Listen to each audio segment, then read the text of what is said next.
Ready to roll. Mr. Bailey? Present. Mr. Brown? Here. Ms. Herbert? Here. Dr. Bustles? Here. Mr. Brennan? Present. And Mr. McDowell? Yes. Mayor Rickman? Here. Thank you. Reverend McDowell, would you like to say a little word of invocation before we start? Pray to God for all that you've done for us, for this gathering today, for the presentations that will be made in your honor and not in ours. Bless us individually. Bless us as a council. Undergird us with your power. We ask it in your name. Amen. Amen. Good afternoon. You ready, Mr. Mayor? I'm ready when you are. Okay, great. Well, it's budget season, yay, Is that why all the snacks are here? I guess. We will begin our budget workshops, and you know, it's a bit of a sprint at this point to get to the finish line, to have a budget approved before July 1, and you all always do a wonderful job of getting us there. We're gonna start with an overview. We've been doing a lot of work already on the budget, a brief discussion on special revenues, and Ms. Missy Kaufman, Assistant City Manager for Strategic Initiatives and Innovation, will come forward to walk you through a few items with me. And then this will be the first workshop where we call out several items that are, I consider, ongoing priorities for this council strategically. We're in a year of growth, and in the memo that was provided to you, it references the fact that, you know, sometimes you gotta feel some pain points to get to where we need to be. And so I know these things will make a world of difference for our communities and our city as a whole in the years to come, with the real estate development, the buying and selling of properties. I mean, we're gonna reap rewards for all of that in the years to come, but we gotta get there, and we're in the midst of it due to you all strategic leadership. We are seeing a lot of movement, and we gotta stay the course, you know, between the parking initiatives we've done, the sale and purchase of real estate we're in the midst of, our housing initiatives that, boy, for those of you who weren't able to attend the tour last week, it was really amazing to see the impact that it has on community when affordable housing is put into place. And so those are the things that we're working really hard, but we have to fund those things now to be able to see the benefit and the reward later. So this budget will Wait a minute, feel a what little tour? tight. I'm sorry. What tour last week? So on, was it Thursday? Thursday. Thursday, we, with Representative Leon Howard's initiative through the state legislative funds that we've benefited from, we participated in a tour of some of the properties to Okay. see the before and after, and all of that's ongoing. But yes, ma'am, that was sent out to everyone if you could participate.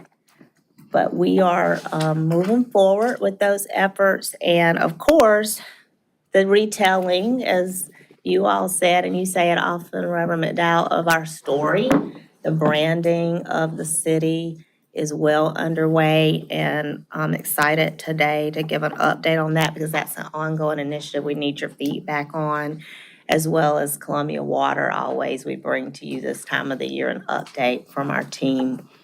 And obviously federally, there's a lot of movement on things that, you know, we need to talk about. So we'll start with the overview. Missy will come forward, we'll walk through some of the information in your memo and look at special revenues.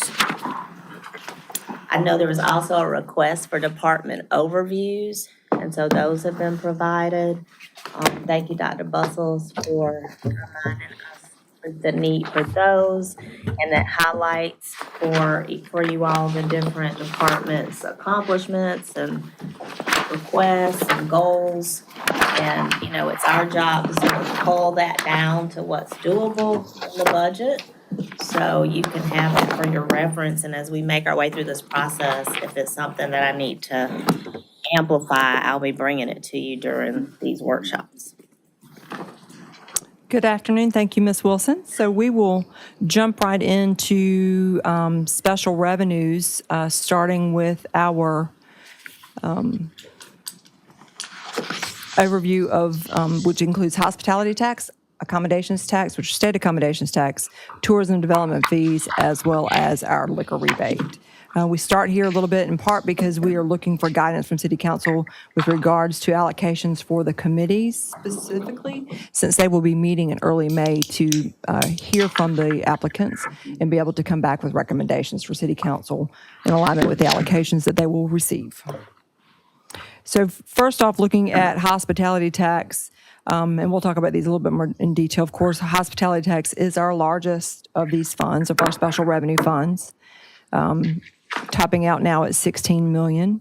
State accommodations tax hovers around 3, getting close to 4 million.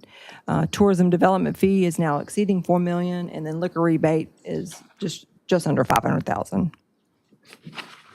Looking first at hospitality tax, we're projecting revenues right now flat at 15.8 million. And the reason being is that we are usually pretty conservative in our revenue estimates. And our revenue collections through this time, normally at this time of the year, are either at or exceeding the budget, whereas what we're seeing right now in revenue collections is we're just on target to make what we project as budget for this year. So we're not seeing the kind of growth that I guess we had seen in prior years. That's not to say things are looking bad. It just means that the level of growth is kind of leveling off a little bit in those revenues. And of course, hospitality tax is one of those sources that is more sensitive to what you see in terms of the economy and what you're going to, so we're being a little more conservative at this point in time. Of course, by the time we bring you the total proposed budget, we'll continue to adjust as those opportunities come about. You see, there's, 2 months left in this current budget cycle, so you projected, that's kind of what you projected, the H-tax? Correct. Yes. Yes. As far as fund balance, we have not reflected any use of fund balance at this time. As you recall, a lot of fund balance has been allocated in this current year for Finley Park and other initiatives.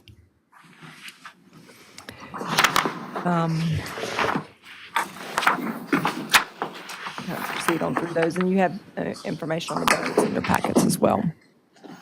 With the H-tax program, there are various committees, allocation categories that we sort of look at each year. The Hospitality Tax Committee, the committee process, all the applicants. The line item agencies, those are organizations that the city has a fiduciary responsibility or some other type of special relationship that the city has had for a number of years. City Council reviews those applications. Those applications are in your packets for consideration for funding. Then you have made City Council direct allocations for special projects, oftentimes one-time initiatives throughout the year. We are not recommending any of those at this point in time.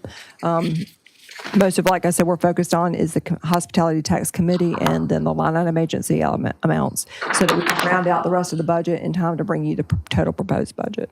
Transfers does include transfers of the general fund, which currently we have projected, again, at same year levels, and then the debt service that is included in the hospitality tax is slightly decreased because of the completion of one of our bonds issued when we first started the hospitality tax over 20 years ago. And then we're not getting into any of those specifics today, but there are some carry forwards from Yes. last year. I just want to make sure council we may have collapsed some of that In terms of information. hospitality tax carry forwards? And some of Some that, of the special projects that Right. you all had. when do you find the time for us to discuss that too? Because some of that stuff may be deferred and shifted out We can bring it back. I think one of the main things from a timing issue, Missy was trying to focus on that committee allocation, but we are holding those in abeyance for you, Mayor, so whenever, we can bring them back the next time or whenever you're ready.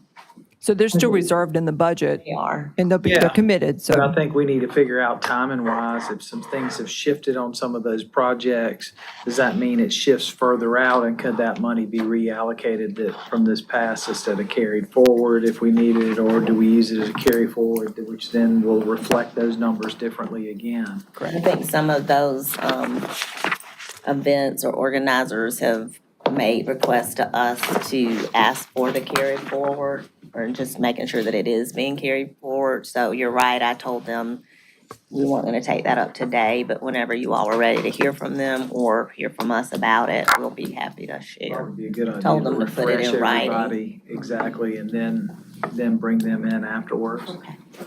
Maybe can even do it the same day, have them in the second half, have y'all in the first half. That was how we did it in last June, was the same way, so. So as far as the H-Tax grant program or the Hospitality Tax Grant Committee, we've received 70 applications. That program closed in early March, I believe. Total requested is 9.4 million. Current year allocation was just under 3.8 million. The committee meets again, as mentioned, in early May. Line item requests total 3.4 million, and the current year funding is 2.8. City Council, again, reminders, City Council allocates those makes those determination of allocations. And that committee also will meet in May, or considerations in May. The budget that we've given you right now just shows a proposed adjustment of 5% or increase to the line item agencies and the committee, in part due to some one-time expenses this year that are not reflected in next year's budget outside of the discussions we've already had. And then some of the savings from things like debt service. There is opportunity to increase it beyond the 5% of City Council desires. Of course, this again is just our proposal at this point in time. But that is one of the actions that we are looking for City Council to be able to make today. Oh, today. Yes. Already mentioned the 4.8 transfer to the general fund for activities and expenses related in the general fund that are eligible for hospitality tax. Debt service is at 2 million. We have other commitments that are also in there for items that City Council has allocated to in years past. We've just remained all of those flat pending these additional conversations in preparation of bringing you a final budget and more detailed conversation about those specific requests.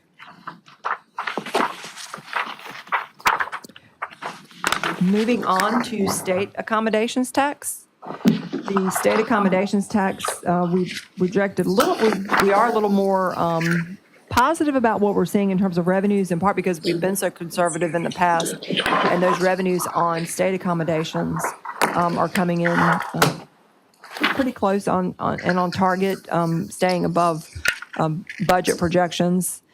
We are projecting 3.7 million, which is 11% of current year budget, but is in line with current year actuals to date, collected to date. Just a reminder, those revenues are collected by the state and remitted to the city on a quarterly basis, and they're typically trailing 2 to 3 months behind the quarter before we receive them. So today, we've only received 2 quarters. State law is also very much more prescriptive in terms of how those funds are to be allocated, and so the proposed budget reflects those allocations based on those specific categories. 25,000 directly goes to the general fund. That's already reflected in the general fund. 30% is for advertising and promotion of tourism. That's a very summarized level of expectations for the use of those funds, which is also specifies allocation to CBB activities in the community. And then 65% is for other allocated tourism-related expenditures. So the total of those two, what's remaining is 2.7. 5% is for what we refer to as general purpose, so we use those to help support committee activities and some other operating costs. And we've also made allocations for like community promotion type allocations that have come from that application as well. The And see, ATAX I'm sorry to interrupt. That's good. When we do the tourism payments, obviously, I think to Experience SC, groups like that, do we have input on the pathway and how they market it? You know, what advertising buys they do, what areas they market in? So, Or do we just cut a check and say, thanks? well, there's two different sources that the Experience Columbia receives from the city, depending upon which of their entities is being funded. So they get funding from state accommodations tax, but we'll also talk about our tourism, our local accommodations tax. Those funds, last year, City Council did get presentations from Experience Columbia directly, and you did give conversations and input at that point in time regarding how to use funds. So, and that's certainly an opportunity. Not both of those pots are used that way. One of them covers the debt load. Yes. Right. One of them is for their operating cost, yes. Operation. I mean, how do we know that, like, what are the metrics to say, yeah, this ad buy in whatever magazine's a good job? It's doing good things for what it's supposed to do, bring Sure. people and money and expenses. They bring that information and report that information, especially through the accommodations tax committee, and when they present to the committee. And they also presented that information when they spoke with you last year. So we could expect them to do the same. We can make sure they're bringing the types of measurements that they're Some using. good comparisons from years previous to where we're Sure. at now. Yeah, we can certainly ask them to do that. And Experience Columbia has a board, right? I'm sorry, what's that? Experience Columbia has a board. Yes, Right. there's a There's no different. ex officio seats for the city on that board, is there? I know, okay, you're there. You got somebody there. Yeah. Yeah, because Lake Murray has, me, Councilwoman Herbert, we sit on that board. Oh, two of So we you, can- okay. She has all the influence there. Councilwoman Sherbert. Pretty good. That was funny though. That was, Nobody don't like laughing. I know, but that was. Missy, I do have a question. The 5% increase, do we have that number? So it's just, all we did was increase the amount available for the line item agencies for city council consideration. We did not make recommendations That on.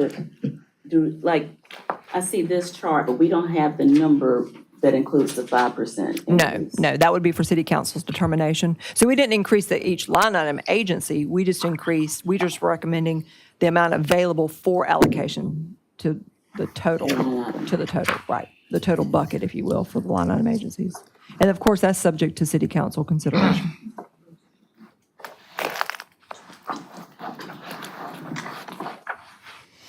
And one of the, I know we're not gonna really get into that either today, but another need that we've talked about, that could be funded with restrooms downtown. I know we're still Right. having some discussions about that, And I think Mayor, we with have a some good other opportunity. sources. Yeah.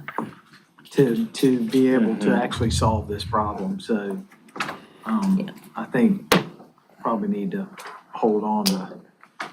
But that's an actual, because we double checked it again. Right. The actual called out Called out item item that, in state law, in state code refers specifically to Could that public fit facilities. into the carryover from that? Yes, that's the one thing that we do not have in here, but we certainly will bring back to you is the Can we just hold current year that allocation. for that?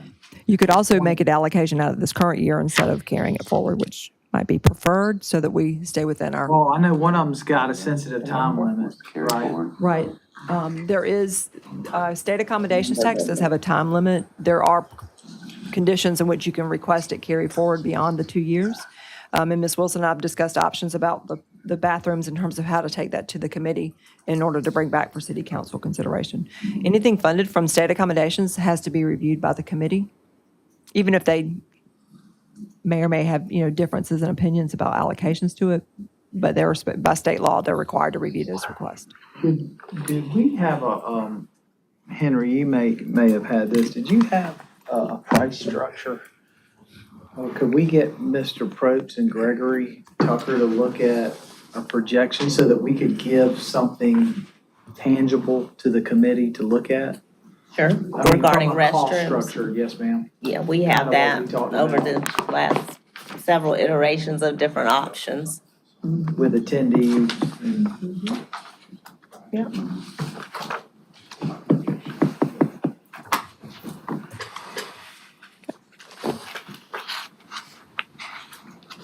And of course, debt service is reflected in state accommodations tax for $874,000. That is split between state accommodations and local accommodations for Finley Park. And the committee, do they look at like their annual report? I know they don't put an application in per se, but what do They they do look? actually put in an application similar to what you see in your packet for the line item agencies that the Okay. committee gets from the, primarily there's two entities that the city has funded. City Council has funded from state accommodations, which is Experience Columbia, the Visitors Bureau, as well as like Murray, since those are the two Visitors Bureau in our community. And those committee, and then there are sometimes applicants that apply, but may not be eligible. But they do submit an application.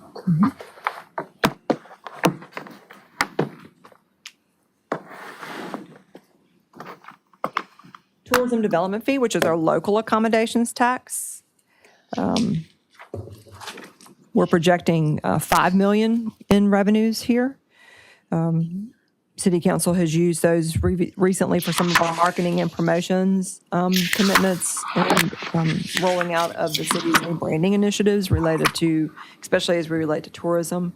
Those, of course, would be considered as well as we finalize those costs for next year. And then the convention center, it's not reflected here as their request, but it is stated on here, their request for next year is $3 million. That's the one that would bring back the discussion for city council in terms of input and direction. You're talking about tourism development fees? Yes. Can that be used for beautification and litter pickup? As under, it's to enhance the city's appeal and improve the services offered to tourists. Correct. So it sounds like it could, huh? Sounds like what tourists would want to be looking at. Yeah, clean We city, can certainly right? talk with legal to make sure that we're putting something together that addresses that. Fantastic.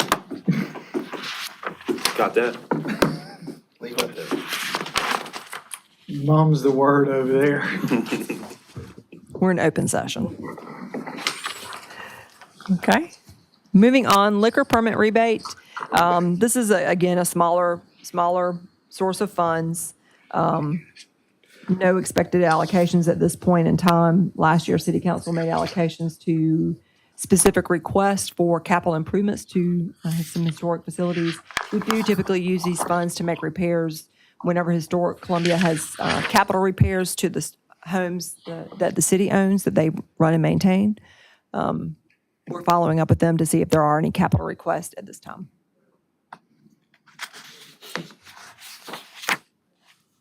Okay, any questions about liquor permit rebate? All right.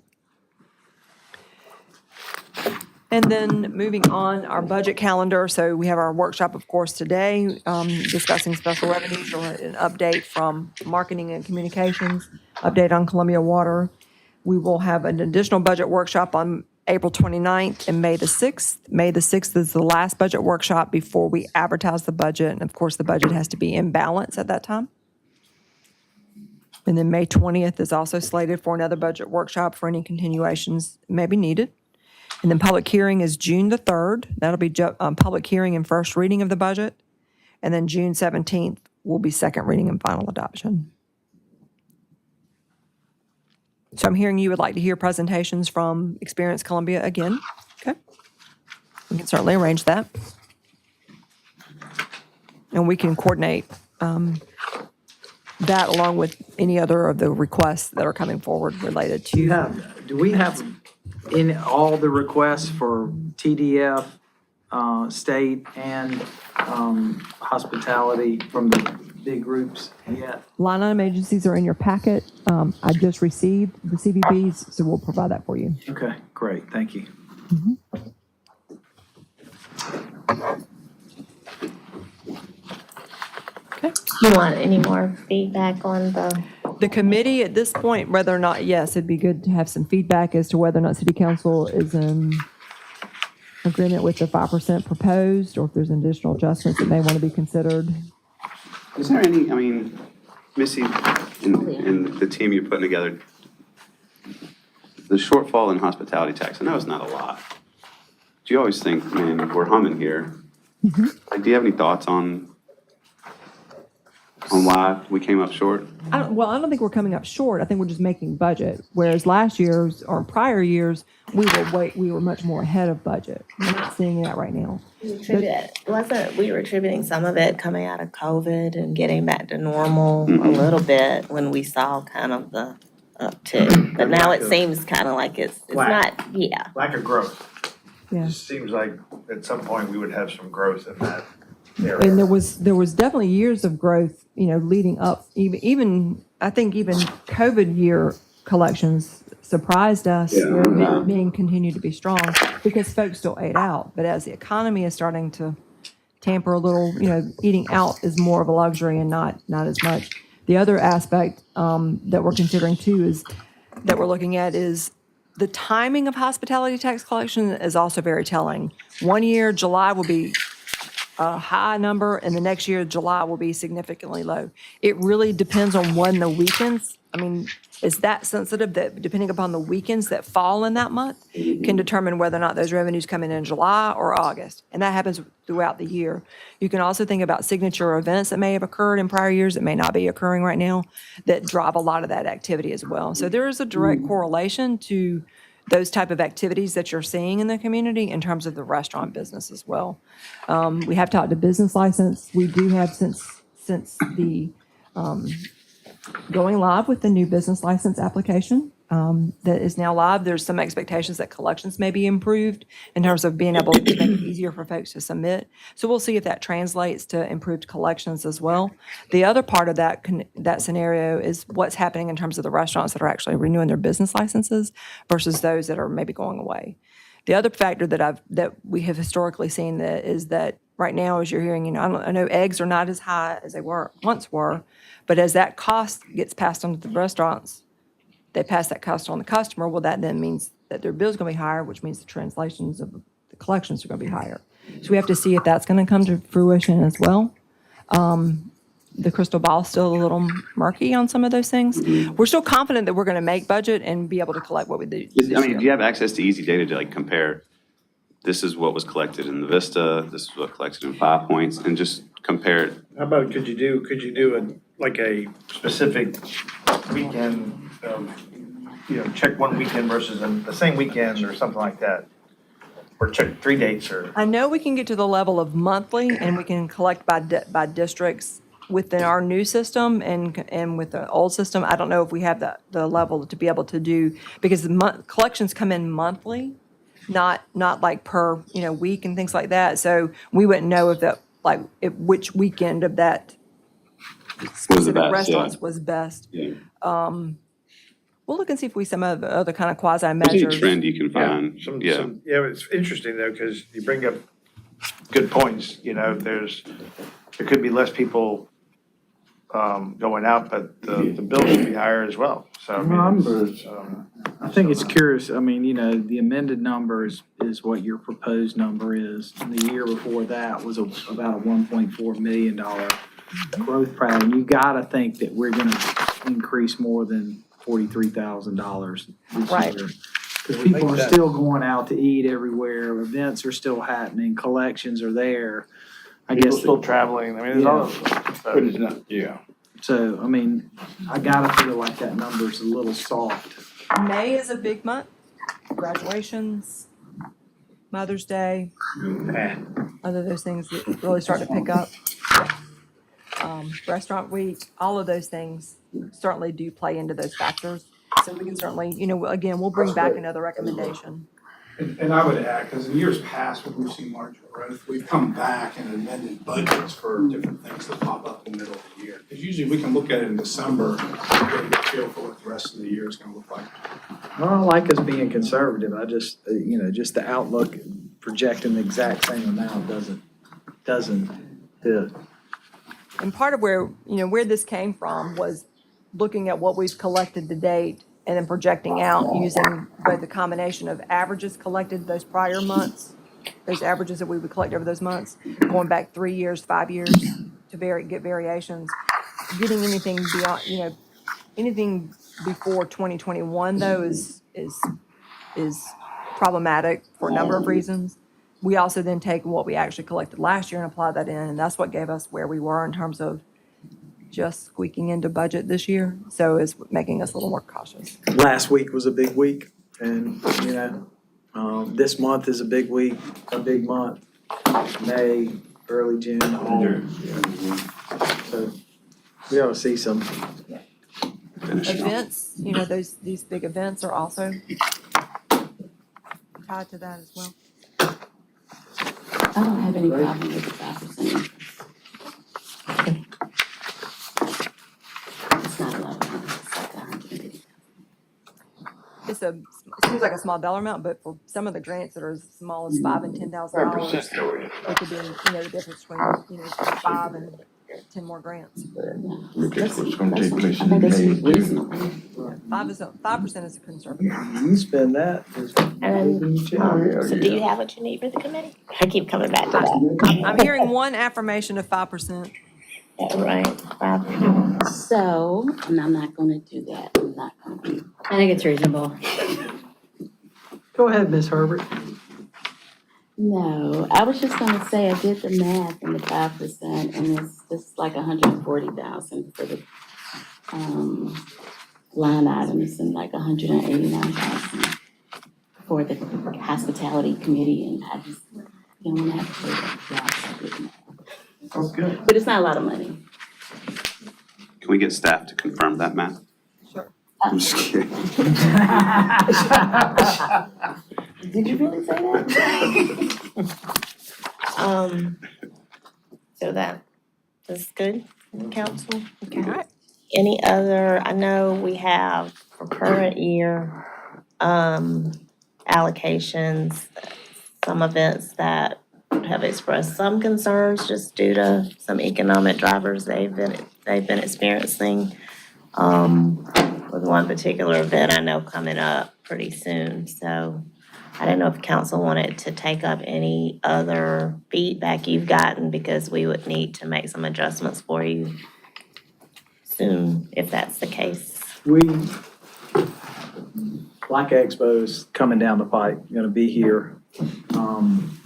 And probably gonna be the biggest year based on what their biggest program is.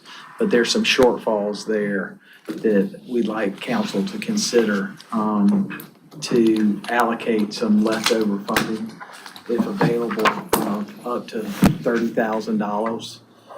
That would be, obviously it has to be reimbursed, so, I mean, they'll have to have the receipts, but I think if council could consider that, I think it's a well worth investment. We know what Black Expo has done for the city. Darren makes sure that the city gets a lot of recognition, and those who have been to it and seen the crowds and what's anticipated this year, with some new twists that are benefiting, there's a lot more going back out into the community to benefit the community. It's well worth it. But if we have available funding, I'd like us to consider allocating $30,000 to them. When does that decision need to be made? What is that, Peter? When does that decision need to be made? Is that a today decision, or?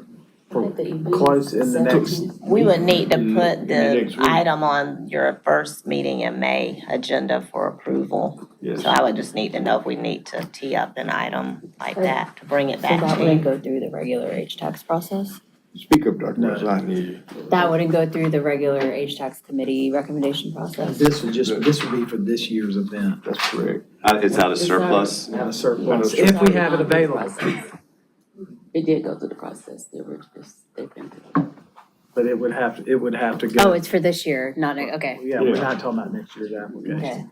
okay. So there, so Trying to basically fill a void additional, here. okay. Additional 30,000. Could we just get like a quick like update on what they need it for and what the, Everybody good putting that on? I have gotten some feedback on I our wanna know what it's for. event fee increases for community-focused events. Okay, There's some sort of, did we put in a grant program last year for neighborhood associations to maybe put in? Part of it's getting them to be active in CCN, then they get some credit. That's correct. I agree. I would like to put a grant amount of money in for them to put in for reductions in our services, you know, still pay the full tilt on services, but some sort of grant. Whether that amount is 50,000 or 100,000, I don't know. Well, has that been done, semblance of that been done over the past year? Well, we just put the fee increase, what, 2 years ago? We did, there were. 1 year ago? I think we've been Yeah, pretty So this is the liberal with it. first full year of getting feedback on how it's, and this is just for community-minded events sponsored by neighborhood associations, stuff like that. Talked about possibly doing a grant when this first came up, I remember. I think we did. Well, I think we talked about too, about neighborhood situation. I That's mean, correct. you know, I mean, if you Yeah. got a neighborhood sitting on $35,000, they don't need to be crying about Right, yeah. $200,000. They got $35,000. They need to be helped, correct. But I also like the parallel path of being involved in CCN in some form or fashion. Well, and I think that's what we were really pushing forward last year in the discussion, and I agree with you. I think we ought to look at some allocation for that, but I do think it needs to be tied. CCN, people need to be more involved. That is our go-to for communications, and it's the backbone, and we've got to get people. And so for them to have offset, they need to participate. And I think we just got to figure out, what is that number? Whether it's providing an email that, Well, what we should do is see what were the requests last year.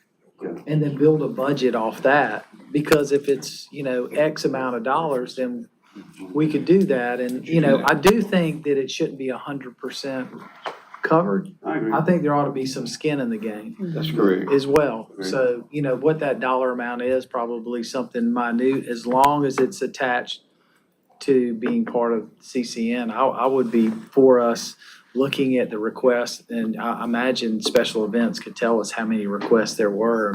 I was trying to get Harold to come in here real quick so he could just off the top of his head give you a feel for it. What he and I have been doing, because it was the first year, is just granting some waivers to make sure that for the first year, people had the opportunity to adjust.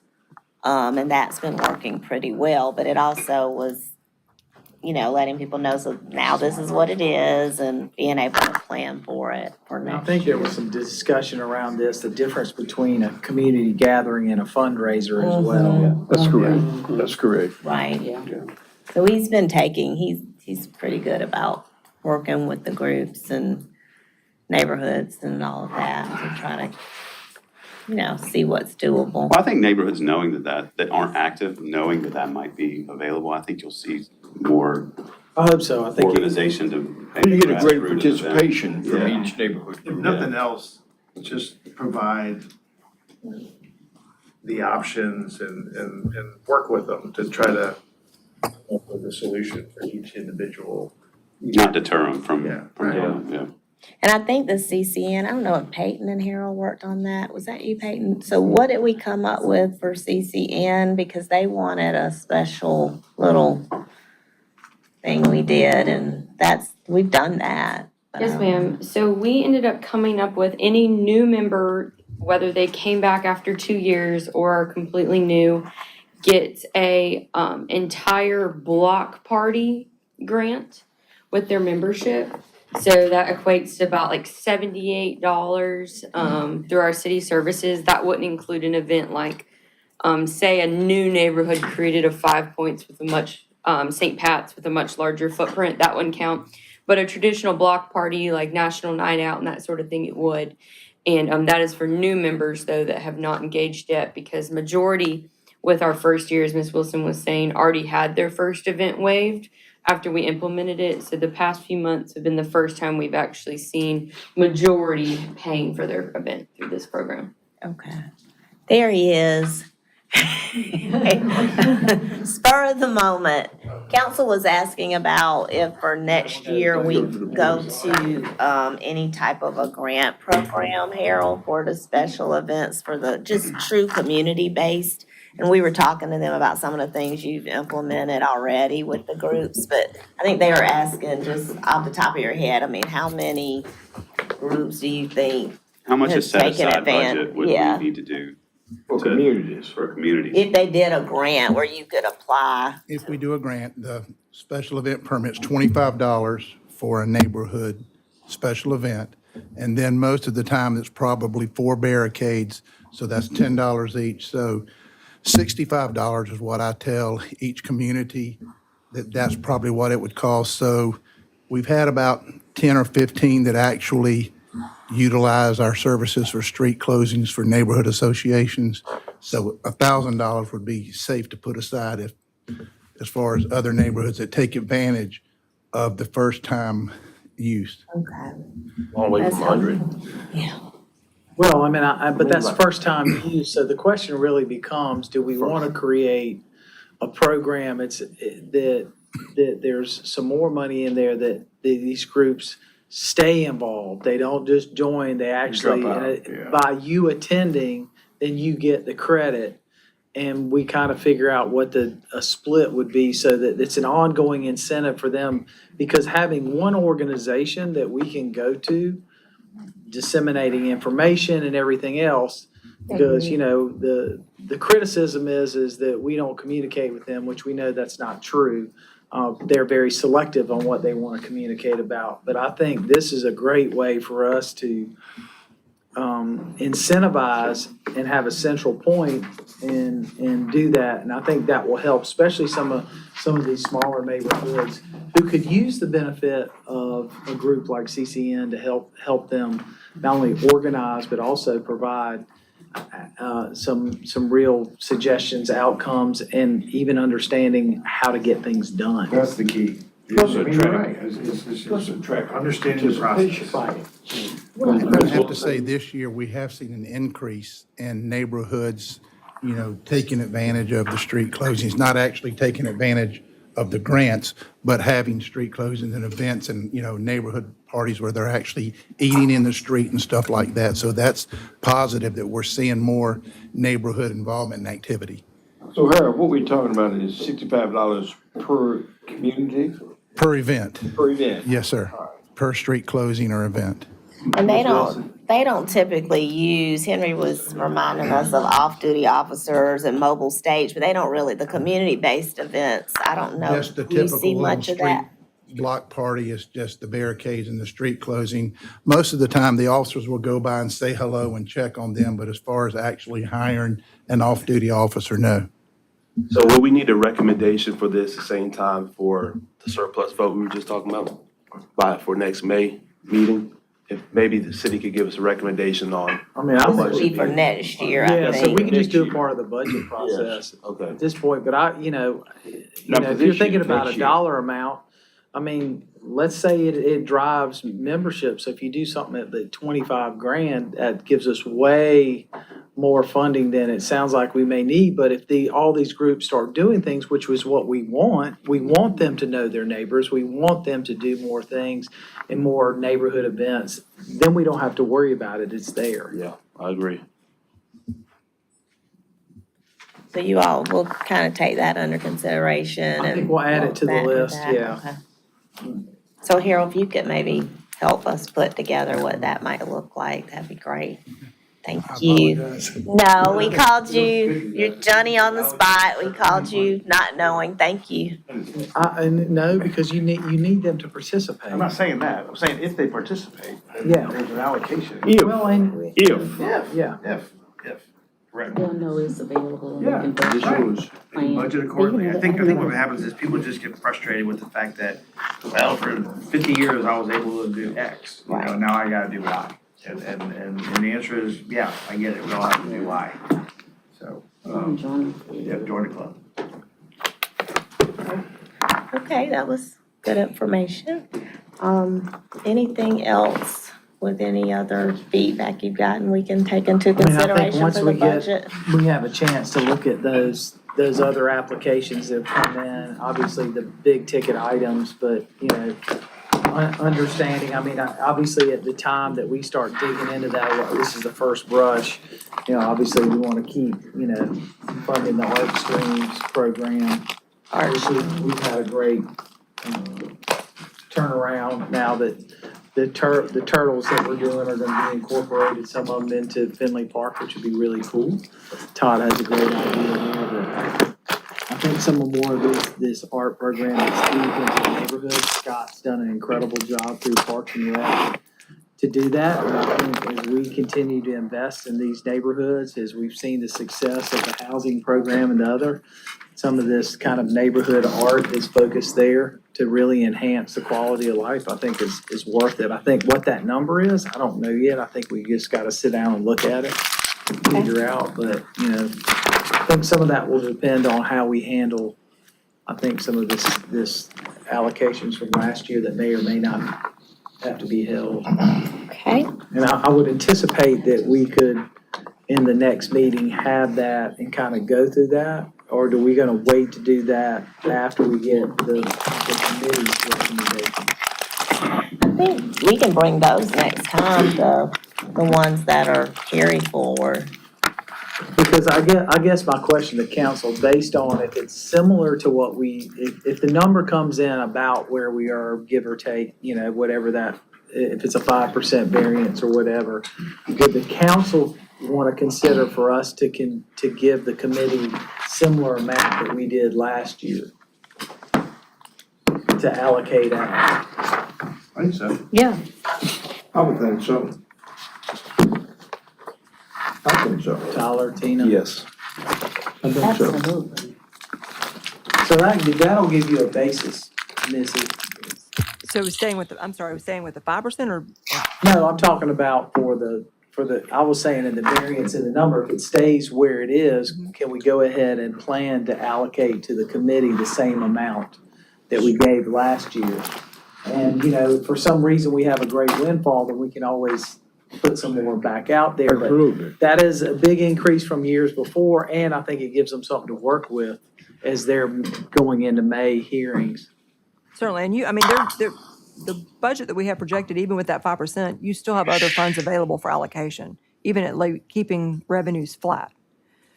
Because you have other expenses that have been I just want the decreased. committee to know that we're behind leaving that number there, and so they got a good place to start as they've taken these applications in. So leave them flat instead of 5%. I mean, if you feel comfortable with, I'm fine with raising it by 5 if you're comfortable with that. I was trying to wait to see the variance just to make sure. But, I mean, if council's good with the 5%, I'd say we give them that and let them roll. So you're saying you expect the 5%, there'll be additional money besides the 5%? No, it'd be the current year budget that they have now plus another 5%, so the 100 and whatever amount that, I'm good we with showed on that, there. that's fine. And then, because there is that much savings, even just from debt service available, and some other allocations aside from the ones that you've already set aside. So, in other words, the budget has room for that. 5% on There's a little 3.7 is a padding nice there. number. So, I think you're safe to do that. I don't think we changed it the year before. It was the same. So no, it's up with like clear, almost, I mean, our allocations from the year before, we went up almost 600,000. 3 years ago, what the procedure, what the mechanism that council was considering was whatever the budget increased by is what you increase the committee allocations. Otherwise, the committee allocation and line items had stayed flat for Yeah. years upon Oh, that's years. okay. Of course, giving the 5% sort of takes into some accommodation, some of the things that Mr. Brennan brought up about the additional costs, as well as others operating costs, and the fact that the request But applications. an additional 5% there could help some smaller groups get some additional funding, which is also something that we wanted to see as well. So I think you should budget that way for that, and then allow the committee to know that. Right, so 5% would give almost 190,000.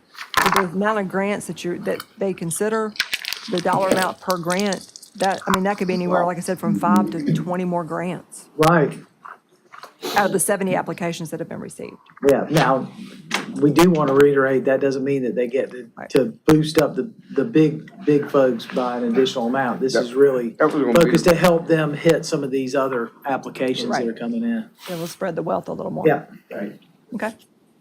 All right, we will proceed with that then, and then bring back, I think the May 6th council meeting sound like a good date to bring back these other items. Sounds good to me. My 30th year anniversary. Oh, mine. Getting old. You done got old. Thank you, Missy. You know, Yeah, I got You done got old, man. Except for May 6th, I mean, right? you getting old. This is You when we done were got getting old. old. talking to bring it back for that collective. the That was whole too rough. 29, some other revenues. take your fish oil pills. So not. You make it threes. Stretch. All right. We can certainly talk through it. I think it's all things kind of happen. 30 years. Okay. Okay. They're 18 years old. I was 30 years last year. Man, go ahead, man. You're a young man. Young. I'm very young. 28. You got new shoes. Yeah, that's. Like, I'm always like, I'm married at 22. All right, let's go for it, man. 12 kids. Ready? Quick break or? I'm just letting y'all marinate over marriage and kids. Life. Okay. It is good. So really excited to see our Crawford team virtually, but they're so helpful to us. It's been a great partnership so far, and we'd like for that to continue. What you looking for, Justin? Mike, circular mic. I don't know if it's on the table already or not. Mike? There it is, there it is. It's under my office. Under your papers. Okay, that's how, You need it? that's key for Crawford, okay. Thank you. I hope they heard what I was saying, singing their praises. I hope they didn't hear that part. We did, thank you. Also, good to see everybody. Hey, Bryant. So I'm gonna allow our acting director of public relations, media and marketing, who's doing a phenomenal job, I have to say that publicly, with his wonderful team. Give him a real round. To kick us off, Justin. Go for it. Yeah, Mayor, Council, everyone, thank you for allowing us to give this brief presentation, talk about a little bit of our collaborative efforts to tell our story, what we've done, what's in progress, and a little look ahead. Thank you for the support this past year as we did this huge rebranding effort to all the departments too, for getting on board. That's something that we're day to day, even still kind of collaborating to get done. Also, over the past several months, our departments had a significant period of transition and I'd say with growth in our department. And your support and guidance during this time has been appreciated. End of last year, we usually full-time have a staff of 10. We were down to just 6 staff members to a point. But Good or bad, Justin? but a big applause to the staff that we had here. That question, Justin. Sir? Is that good or bad? That was, I would say, not ideal at the time. Yeah. But I would say the staff that we had in place, those 6 staff members, big kudos to them to, I mean, not only just keep the ship running, but enhancing a whole bunch of content that we do. Then in December, we welcomed in 3 new fresh faces who bring a new strengths, new life, new talent to this team. Definitely appreciated. I think we've done well as far as who we picked out. Internally, past few months, just reorganizing duties to align with strengths while allowing the opportunity for cross-training, professional development. Also looking at new ways to track and manage project requests, workflow, new technologies, efficiencies that just enhances the quality of work that we put out and tell our story with. It's been about 2 years since our PR team last introduced themselves and were present with council. And at that point, I believe it was just myself, Veronica, Chaz, and Elizabeth. Now we have 5 brand new faces, 6 brand new faces, 7 brand new faces. I'm not even sure. So I'd like them just to stand up before and doing the line right here. And we'll just go one by one, let them introduce themselves, their position, where they're from, and what they love working for the City of Columbia. So, Brianna, I'll let you kick it off. Very Sorry. No, I'm just kidding. Hey, Talk in everyone. the background. Okay. Hello, everyone. My name is Brianna Childs, and I am the new communications coordinator for the city. Started back in December, along with Kristen and Erica. And I met all these beautiful faces, and we've been working together and collaborating on reels and videos and graphics and attending all these events. So what else do I need to say?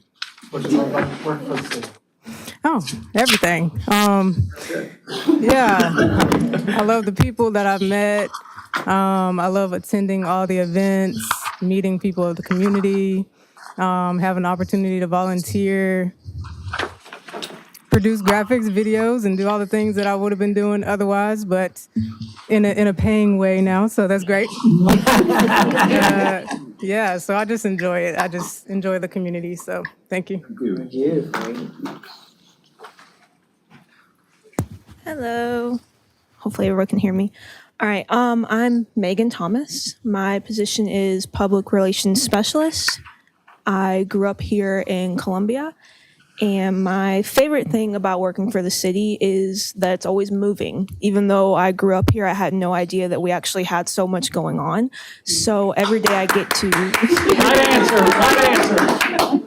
So every day I get to learn and discover something new about the city while getting to help promote it.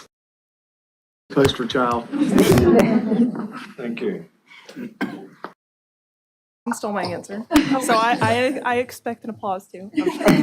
My name is Kristen Holzer. I'm the public relations assistant along with Erica.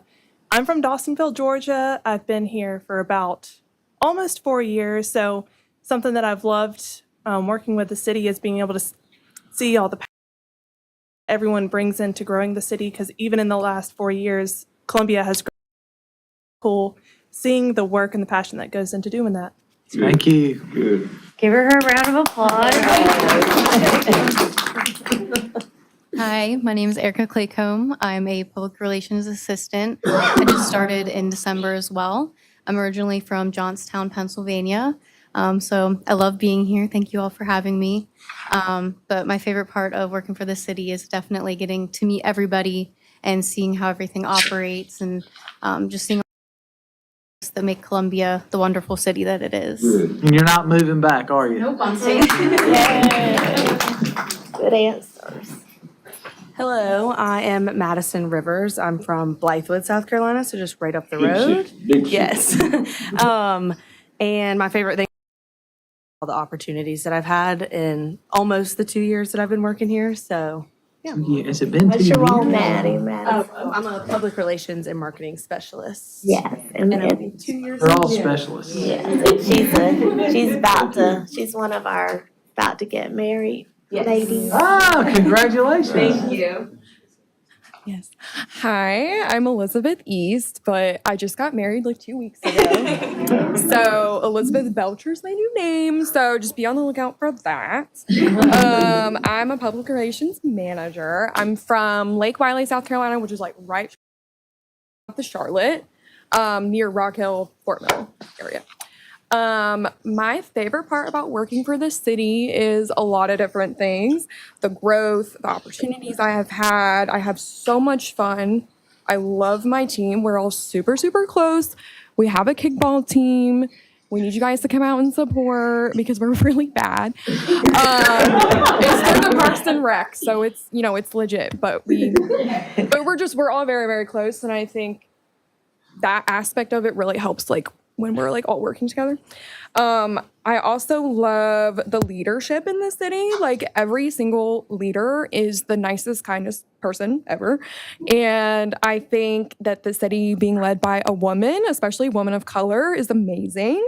And I love that as well. So I love working here. It's like my favorite. And it'll be 3 years in August for me. Wow. Yeah. Nice. Congratulations on your marriage. I am Julia Celio. I am the intern, and I'm originally from New Hampshire. And I know you're not going back. No, I'm not. And I just love kind of making new connections here, and that wouldn't have been possible without my internship. What's the high temperature in New Hampshire today? It is 34 and snowing. The fact that she knows. And we do have Mark, intern, who was he's scheduled to come on Monday, Wednesday, Fridays. He's another intern with us at USC. Chaz, live streaming right now. You can say hello. He is a Columbia native, and I got him to send me a response. Being born and raised in Columbia, I love that. I get to see the city grow firsthand and have the opportunity to be a part of events and have a positive impact to the community. And Veronica's a little tied up right now as well, but I think you all know Veronica very well. But this is our new team. So.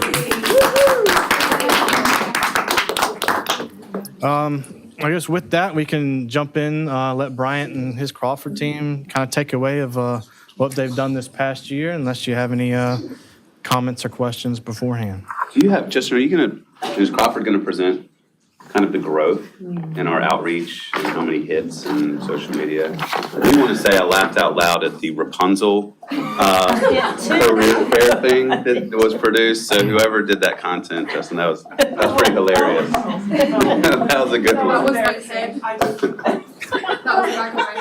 was a good one. Yeah, it was a good one. Hey, Justin, I have a few questions. Perfect.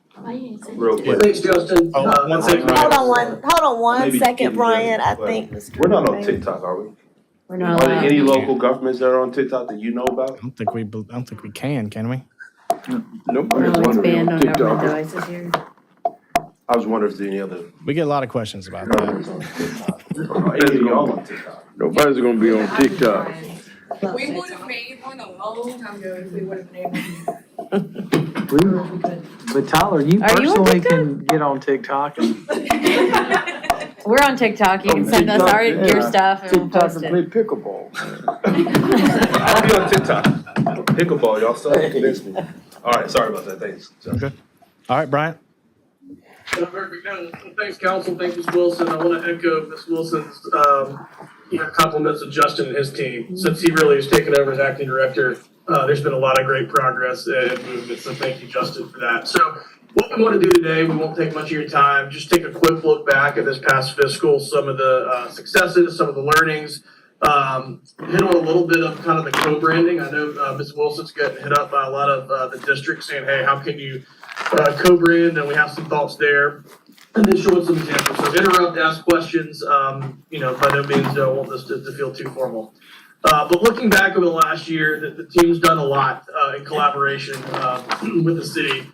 Over 115 social posts, 100 plus creative deliverables and partnerships, big push in PR, and then I feel like we have a great relationship with just POVs and recommendations and then bringing thoughts. So it's been busy, but not just busy. I feel like it's been very, very successful. So a reminder of what we partner with the city is PR support, social media support, a lot of creative. So obviously the requests that come in through Justin and team will help with those and help with some strategic direction. And a lot of partnership this past year with the Columbia Police Department with design and printing of vehicle wraps, et cetera. So it's been exciting to see the brand roll out. Obviously, it's never an easy thing to do, but the reaction we've seen has been positive and the adoption has been great. Actual outside of scope, some additional projects we partnered with was a website audit with some consistency and consolidation. Obviously, with the new brand, we want to take advantage of SEO and search engine optimization.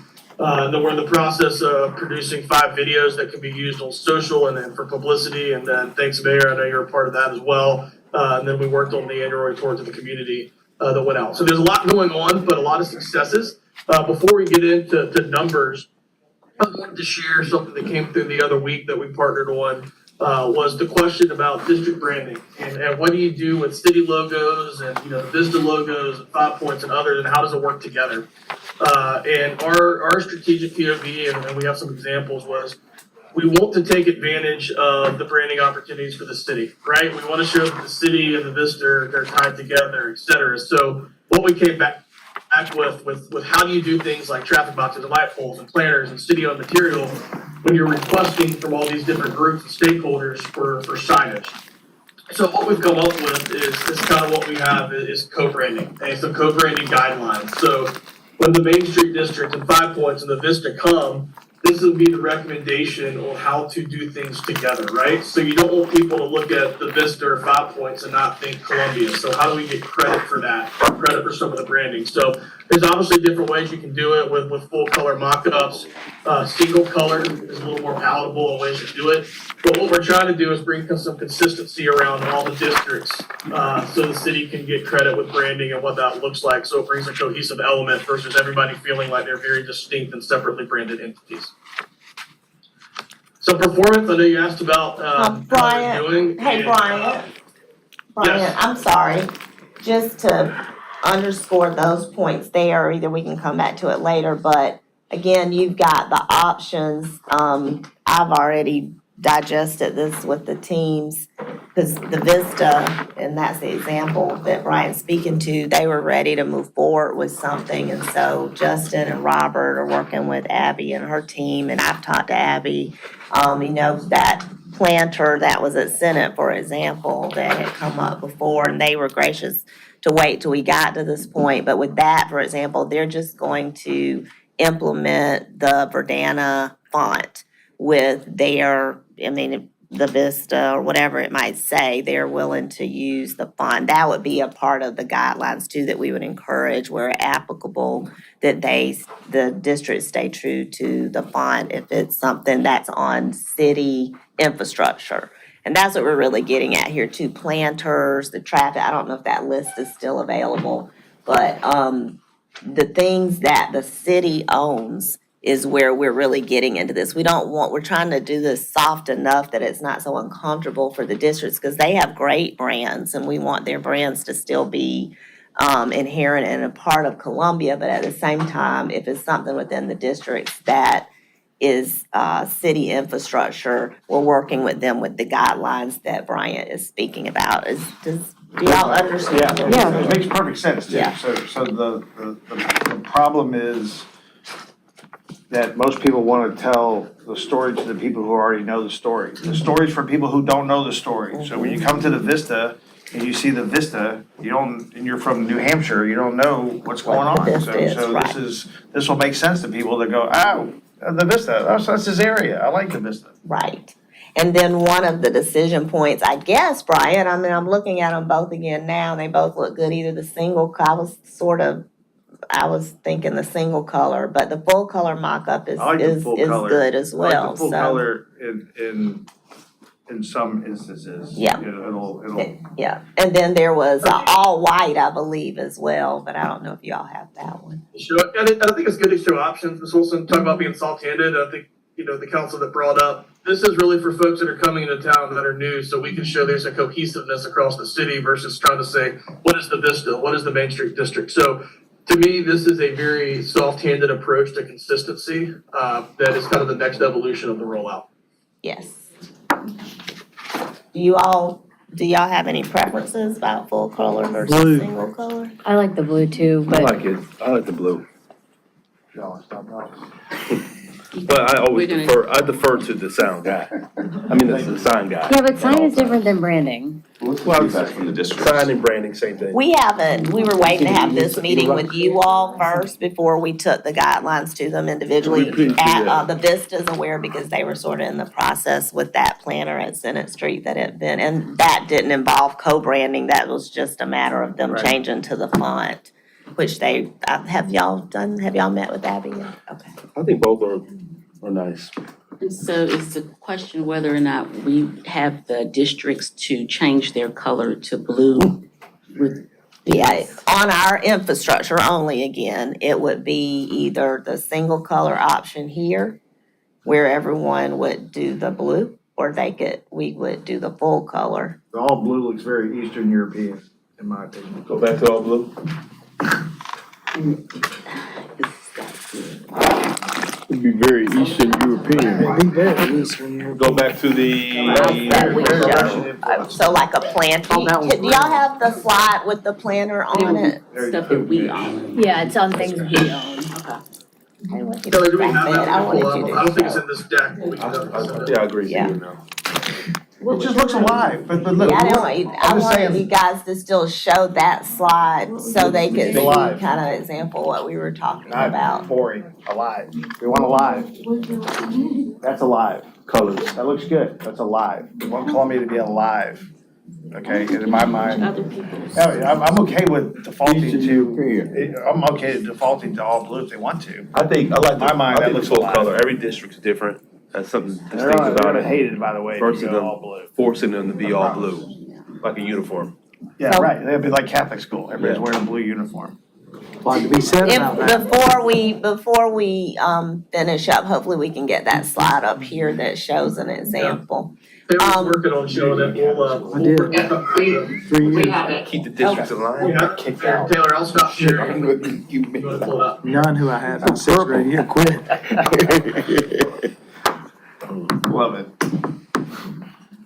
And Megan, here, I think y'all can see. So- mock-ups. So don't disregard the V. The V's gone. Thank you. Per the Vista, the V is gone and that, My and heart that. started going up. Yeah, and so where it has welcome to the Vista, for example, it'll now be in our Verdana font. That's a part of the overall guidelines. Again, Councilwoman Herbert, that infrastructure is city property, okay? So we're talking about things, and these planners are city planners. So on a city planter, the 3 at the bottom could, then the white is shown too. That was another option, the all white, but those are the, and that's, this is best they can show My it. expert opinion, I like all 3 of them as options. And we normally try to tell just about every customer that almost everybody should be able to default to all white based on What it is. Well, based on really the elements that you're branding. So sometimes, you're on a really dark building and blue looks not won't great. look right, Yeah, it looks that's true. terrible. So anyway, I like all 3 of those as options. I was gonna say, I think I like white better than all blue. In most cases, it'll look better, just because blue is very difficult, A, to read and B, to brand, just because of the nature The of shade. the color. I mean, so it's just. So the it way sounds like depending on the situation, you all aren't opposed to full color, single color, or all white. Oh, I'm just opposed to What we welcome could to do is the also, Vista. in the guidelines, we can kind of give recommendations and examples of when we would recommend different types, right? So to y'all's point, if it's on a dark colored building, it wouldn't be blue. So Ms. Wilson and the team, we could try to narrow that down while still giving them options. Okay, sounds good. They all look good and that's the co-brand. That's where we're going I like it with a that. lot. Okay. And I like the line, just as a little demarcation, that kind of sets it up and frames it. It looks really good. The vertical line in the middle. Yeah, I like that too. All right, well, good. Thank y'all. Perfect. Thanks, Megan. I'll take the screen back here. Alright. So some just performance examples. First going with PR. A lot of key takeaways, 70+ pitches, a lot of successes with messaging points and positive stories around the homeless services in our city. There's the op-ed, obviously, for Mayor Rickerman that got some response. So we feel like PRs is still a big opportunity. I'll credit Justin and his leadership kind of for taking over of gaining some traction in PR. Social, we'll start talking numbers, and this is, I think, a huge win for the city and team. We're not just getting impressions increases, which is great, but total engagements are drastically up. That's across Instagram and LinkedIn. Those have been kind of the shining stars. But obviously, we're promoting informative content like parking orders, et cetera, but also infrastructure updates and procurement opportunities. So there's really a nice strategy on what is being posted. And what you're seeing is pretty drastic increases, not only with impressions, but also engagements.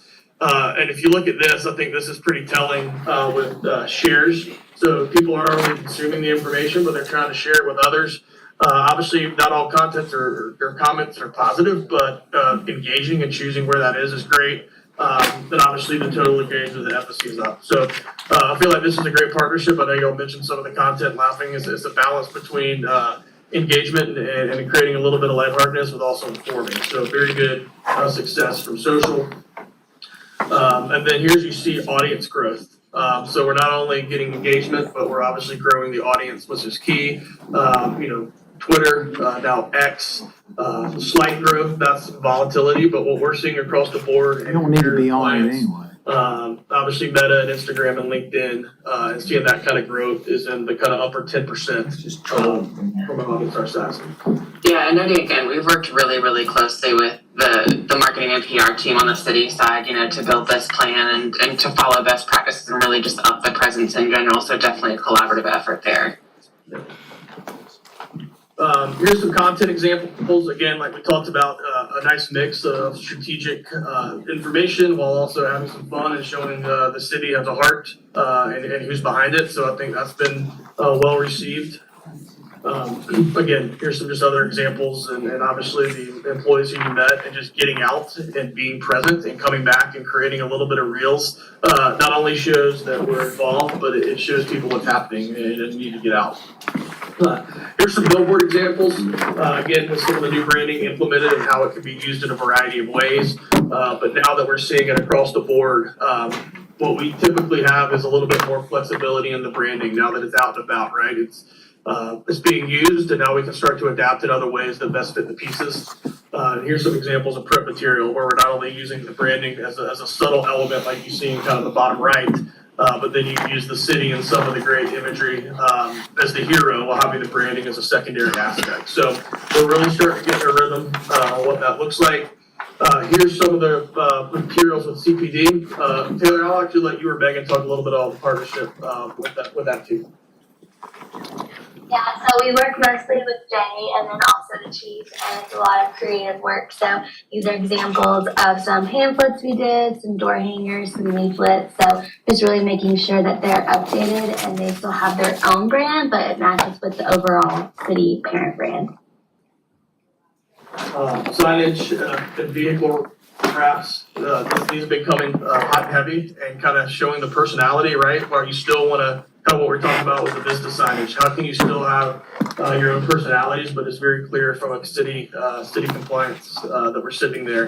And I think what we're seeing now that folks with the wraps, they're not boring, they're still fun, right? We're getting more and more requests to come in because they're liking how it's coming out, and Justin's doing a nice job handling all those requests with his team. Website audit, just to give you guys a readout on that.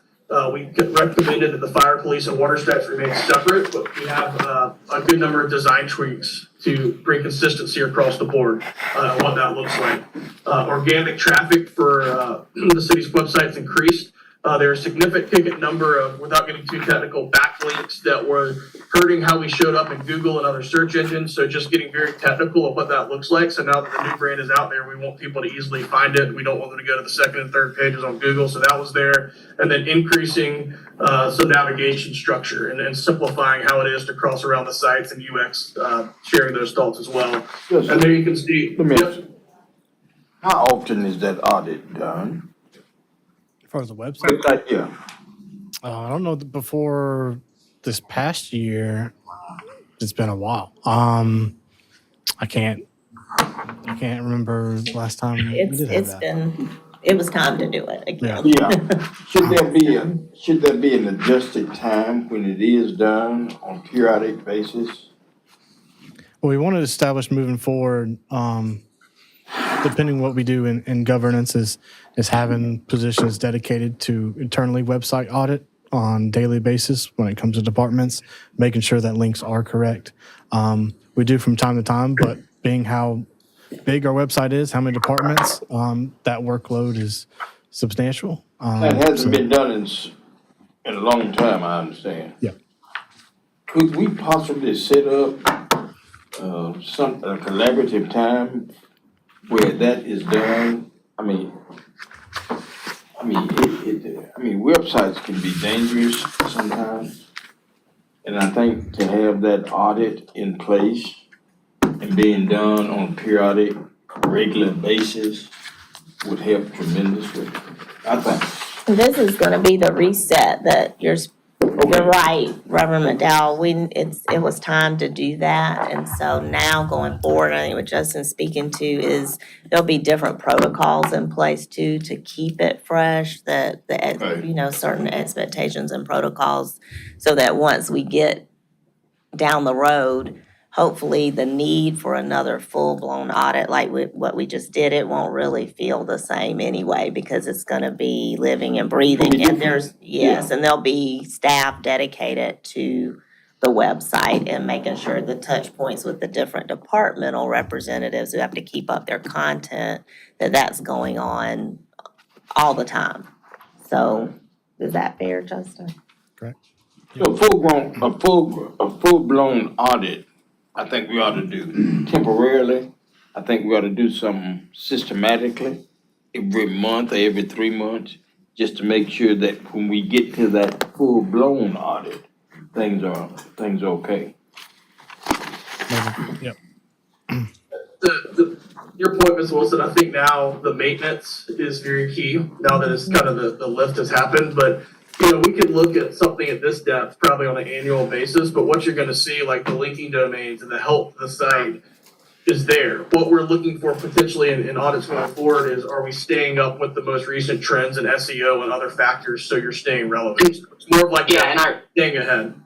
Yeah, and just making sure that, you know, the folks who use the website most are able to find what they're looking for. So essentially also enhancing user experience, you know, for those who are looking for those links that are most searched for on the site, things like that. Exactly. Yeah. But it's been very telling, the audit that we've done most recently, and I'm appreciative to the staff members and Crawford's participation in that. So great.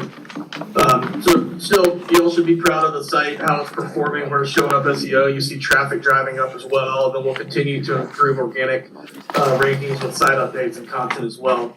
Obviously the innovation tour support was Shaw Circle. That was at an interesting time with the election and fighting for results, but we were able to get some coverage and in partnership with that team throughout the fall. Here are some of the materials that kind of came up through that and some of the places that they took around to help promote. And then looking forward, nothing drastically different. I think we need to continue the momentum. So for the same monthly support, PR, social media, and creative, and CPD, I think now there's opportunities to continue to elevate the brand and where we're going. So we're not coming in and saying, hey, let's blow it up. Let's continue to evolve. We do think there are opportunities outside of the core scope to do some fun things to continue to build the brand. We kicked around some of these ideas, but definitely wanted to put them on your radar, right? You know, there's city pride, there's economic development, there's a tourism aspect in partnership with City of Columbia. But what happened if we set up kind of experiential activations around different, you know, our drive markets, our direct fly markets that engage? And Taylor, do you want to talk a little bit about some of these visuals as placeholders, what they are? Yes, sorry, trying to find off mute. I know one thing we talked about, it's kind of been thrown around a little bit, and again, very experiential, but knowing, like on the left side, kind of vending machine, like Soda City. So doing some sort of like really fun collab around the city where, you know, they're kind of like pop-up vending machines that have like special branded sodas. We also talked about doing something, obviously not a vending machine, but something with like local breweries, so something to just knowing that that's kind of something that people seek out typically in Columbia. And then I'll actually let Megan speak to the one on the right, because that one's a little different. Yeah, that was just kind of another general example we had. If we didn't want to do a sort of vending machine type of thing, we could still have a big visual that would make an impact in different cities or within Columbia. It could be local vendors, it could be things that we go and we partner. So the idea is, where can you subscribe and delight people that get the thoughts about Columbia? So building the brand. Exactly. And the thought too, the thought here too was, you know, to do it on the city, build that city pride, but ultimately moving some of these activations and some of those visitor feeder markets and at the airport, so people are seeing this type of thing before they even get to the city to really generate excitement and that tourism aspect of it. Could y'all incorporate kind of, I've seen this in some other places, what they did is they went to like peak places across the city and created a frame.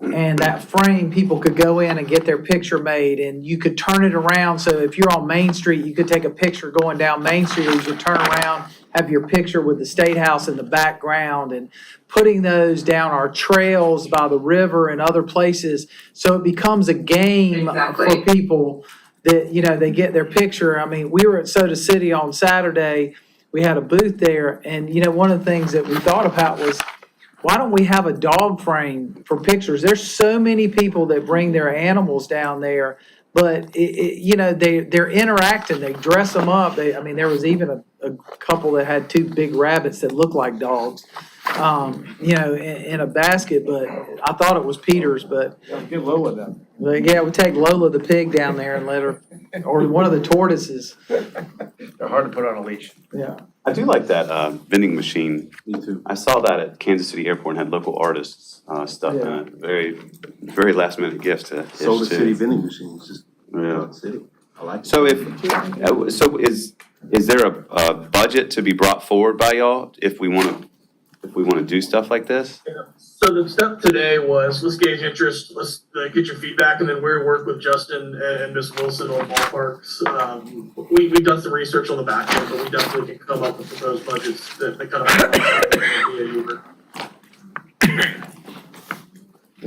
Another idea here too, this is with attracting visitors, with experience. Yeah, this is kind of like the last part of the brand and what that looks like, but there's been kind of this new trend with immersive technologies and how can you experience the augmented reality. So it's working on, I wouldn't call it an app, but what is a cool interactive augmented reality that somebody's thinking about in Columbia. Excuse me. We put them in Columbia before they come and show off what it's like and what it feels like to be around key places and kind of give them a preview of what the city looks like before they're coming and then help differentiate us from maybe some other options they're looking at. Could be a cool idea. And where we would look through this, right? We've kind of, you have your feeder markets, you have your growth markets, you have your channels.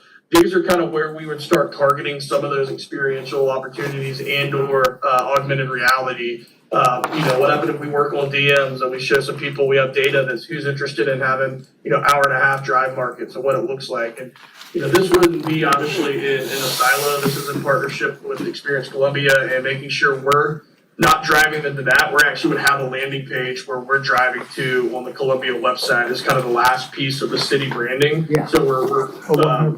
showcasing to others what that looks like. And Justin, I didn't know if you wanted to speak on that as well with kind of the partnership aspect.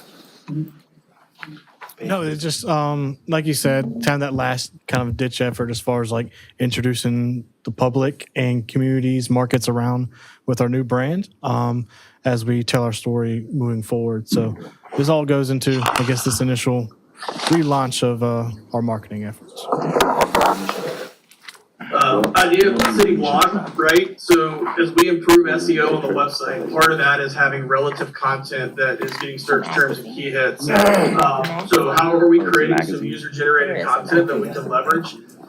Start sharing stories that people connect with, right? So it's an information source and things like that. So, and I think look at, and then this is a cool one that we could explore. But you guys have probably seen in council when you're on different social platforms or sites. All these lists, like we're the best blank in the country or top 10X. Most of those are self-promoted. So we can have some fun. Like we're not just the best place for business. We're the best place for ice cream at 2 p.m. on a Tuesday, right? Work break. So there's ways we can gain traction in PR by developing these lists and saying Columbia is the best. And it seems self-serving, it is, but the whole idea is to try to get more PR around the city. And this is these trends of being on these lists that are all usually developed and owned by the people on them. And then Can we make up our own, Brian? Yeah, of course. Let's just award ourselves something and let's just make it look like a big award. 1,000%. I mean, that's, Why not? That's I mean, it's essentially what everybody else is doing. It's a pay for that's play. exactly what this is. Make a list, put ourselves number one, and no one reads the details of it, and we're congratulating ourselves. Some can be fun, right? And it gains action. So that's kind of the same thematic here. We'll put Greenville 10th in every one. Oh, we'll leave them off the list altogether, right? And then they're not there. Don't y'all get yourselves in trouble following us up now. Spell it wrong every time. You know they're in Greenville, right? Right. I know. He does want to go home. Exactly. Finally, this is just elevating PR, more so than we do in the day-to-day. We feel like they're now with the new branding, with all the momentum around the city, having a very, very strategic PR plan of where we want to go and what outlets, some national outlets, what's the roadmap. right now, I think the team is collaborating, doing a really nice job with catching what's coming and looking ahead. How can we make that further? And I think right now Columbia is ripe for a really, really strategic, maybe 12, 24-month view and what our PR priorities are, especially as Finley Park comes back online and others. There's just going to be some really good stories to tell that we think will get the attention of some national folks and not just local and regional. Ryan, do you think there's any value for us to, as we strategically look, you know, tourism coming from all the different directions, we're a pass-through city a lot, targeting those cities, you know, and finding out who is the media person there that is, you know, the writer or whatever, and going sitting down with them so that they're talking about their constituents or their readers, you know, hey, you're driving through South Carolina, you know, to go to wherever. You gotta stop here. Yeah, it's worth a 2-day stay. It is. That would be part of the strategic plan, right? The big thing, what we have to make sure when you pick something like that is there's a benefit to the rider that's gonna do it, right? So if we go, we're picking on New Hampshire, right? Let's just say people from New Hampshire drive to Florida. Well, it would benefit their local rider to say, here's how you plan your trip to Florida in the car. How do we get Columbia on that list as a place to stop for a night or two? So absolutely, I think we would need to make sure we're giving benefits to their local region versus just feel like we're promoting ourselves. I think one of the things too, I would love to just kind of tie into that Columbia is fun, you know? Yeah. And we gotta fund Columbia up a little bit and sell that Columbia is a fun place to stop. It's a fun place to do this. It's a fun place to do that. And I mean, I feel like that's where we're headed is to kind of, you know, play some of this stuff up and just be a fun city. Not your typical Not your capital city. typical capital city. We're a fun place. You know, you got these different other things going on. I mean, I really do think that's a good angle for us, for the next 12 to 24 months. So Historically fun and Yeah, fun. historically fun, And fun. famously fun. famously fun. The slide 30, is that what you were getting at on slide 30? A little bit, that's more of just like, how can you drive markets and show people what it's like in Columbia? That could be part of it. Some of it, I think what y'all are getting at here is kind of this idea number 6 is collecting Columbia to national media trends and showing that, hey, we're relevant and we're fun and we're not only growing, but there's cultural development, there's things to do. Right now, I don't think we're doing a great job at, you know, but we call it all the time in our office. Absolutely. Are we hijacking the news? So if something's going on with the national trend that Columbia has the opportunity to be part of, how can we get there so we're hijacking that story and making it about Columbia because there's a national trend? Some of that fun can be mixed in there when you're talking about different things. So Ms. Wilson, I think it's a combination of some of the things. Ryan Reynolds. Okay. Attracting younger people. Right, yeah, Ryan Reynolds, you know. I he, do have a took all the question national about the, trends and then did we used it ever to market figure his out the different businesses. OBO So and like their the lady who was on the Peloton individual, during COVID, social media he hired her pages? to be the spokesperson Last time I think we said, for, aviation gym. we had to So look he at drew- data for the people engagement recognized to it, you know? determine if there was more engagement. They one way or needed the their, other. go back to having their own standalone. Yeah, like other I bet you departments half got a million deals. people from Canada Parks and drive through. Rec has deals. Not anymore. I don't know why. They're still going to Florida. Hey, The only one, I see y'all wanna those talk tags every about day. the departments again, or maybe Justin, that have their own? Cause none have their own other than CPD, fire, and Columbia Water. Parks and Rec has their own. So those the four big, the Yeah. bigs. But I think But to the point of what they do, Yeah. right? That's what I was gonna say, but they're promoting events, which is similar to what OBO was doing, and the small business audience is different from the whole city audience. And so, they were getting a lot more engagement when they had their own. And I think with the number of events that they do, then that they do Did y'all promote. double down on that data after all, as far as OBO? Because we've talked about this a couple times, as far as of OBOs. And it would be their social media platforms, I think, come back online. Yeah, I know that was a topic point when this rolled out last year. Yeah. I mean, Do you all recall, Bryant, the data with the Office of Business Opportunities? I know Councilwoman Herbert's asked about that a couple times. As far as, when we streamline, Taylor or Megan, do y'all remember that data? If not, we can easily follow up on it. Yeah, I don't think we ever compiled the data or did an audit on that. I know we've talked about it, but I don't think we've actually gotten the data yet. We could take that as an action then and pull it pretty quickly. yeah, I think you could. I was gonna say, I think the problem though was the old data is gone. So you would have to actually set up one to get the data for what the potential is of engagement for OBO. I think that was the problem the last time. We should have data still, I would think, from before we went down this path. We'll get with Aisha and make sure. I mean, I think part of it too, Councilwoman, is I know I've had discussions with her about it, and I'm not sensing that it's still an issue for them because they try to really make sure they're promoting what their needs are, but we can talk to her. But she's been told she can't do it. So whenever we talk about it. We'll talk to her. Okay. We commit. We need to nail this one down, y'all, because we've heard about it multiple times. I don't like hearing about things multiple times, so we're gonna track this down. Thank you for reminding us. Finally, just a little bit more information on potentially that, external marketing plan, what we're calling it, the final step of, the brand. And it's not necessarily speaking to Columbia folks that know our drive markets and others who we're targeting, right? So we're thinking 85%, this is something travel with children in the next year and what that looks like. So how can we leverage some of these strategic insights with near-cations and edutainment and well venture to capitalize on promoting the new brand of Columbia? And y'all talked about that we're fun and how do we end up as a fun spot? So here's some of the strategic insights we're seeing within travel. This edutainment aspects, the near-cations, the well venture. Nobody likes to say they're bored, but you can do plenty of things in Columbia, right? There's always something to do. There's a niche for every niche, as we're calling it.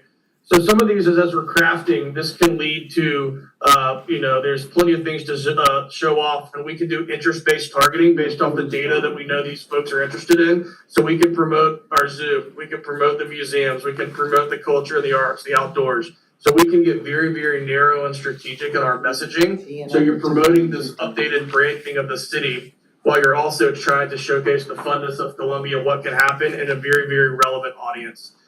So you would do that through, we're thinking, some Instagram stories, some carousel, some instant experiences ads with the call to action on driving them to get to Columbia, get a guide, explore the activities as we lead into the spring and summer. And again, like Justin said, this would be not stepping on Experience Columbia's toes, but we're gonna have a dedicated landing page that we are getting the clicks on that's talking about the updated branding, the narrative of Columbia. And we can and do that very, very efficiently. So that's just an idea of what we can do. Here's some examples of not the actual creative, but the type of channels we would be on. So you're showcasing Columbia as a fun spot, and we're promoting kind of this final step of branding with what that looks like. So that's at a super high level, Justin. I don't know if there's anything you want to add to that, but these are just some other examples of kind of where we would be showcasing and how in the partnership, and like y'all saw earlier with the growth markets and the feeder markets. No, I think you pretty much covered it. Again, it's not to try to step on any I'm real toes. interested in the paid part as well. We have not taken advantage of putting ourselves out there on banners on Google and Facebook and everywhere else. Absolutely. And I mean, I think we're crazy if we don't. I think we try to generate as much. I want people to think that this is Oz. They want to come here.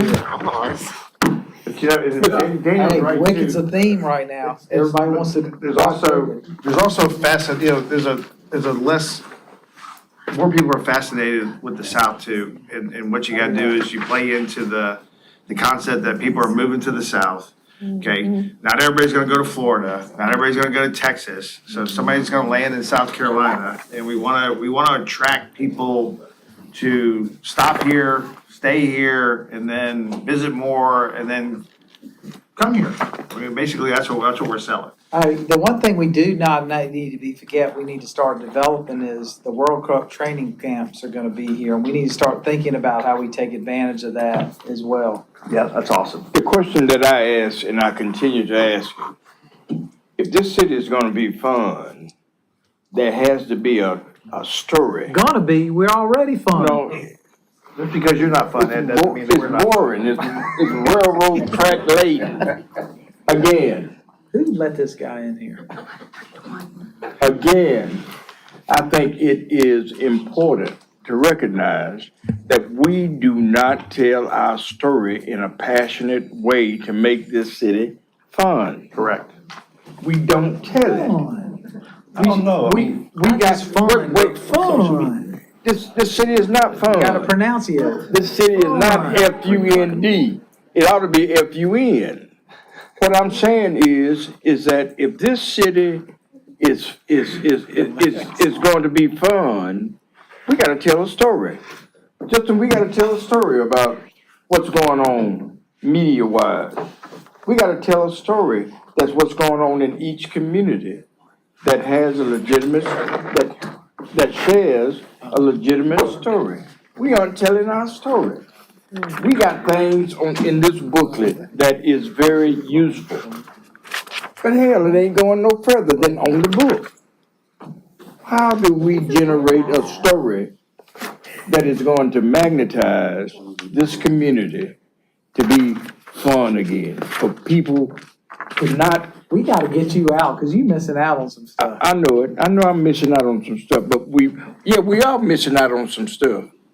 We're missing out on that fun narrative, and that fun narrative has to do with telling our story. We talk about this crap all the time. We gotta get you on Instagram or something. Excuse me? We gotta get you on Instagram. Yeah, he would be fun on Instagram. Fun, not fun, but fun. I don't care if it is live. I don't care.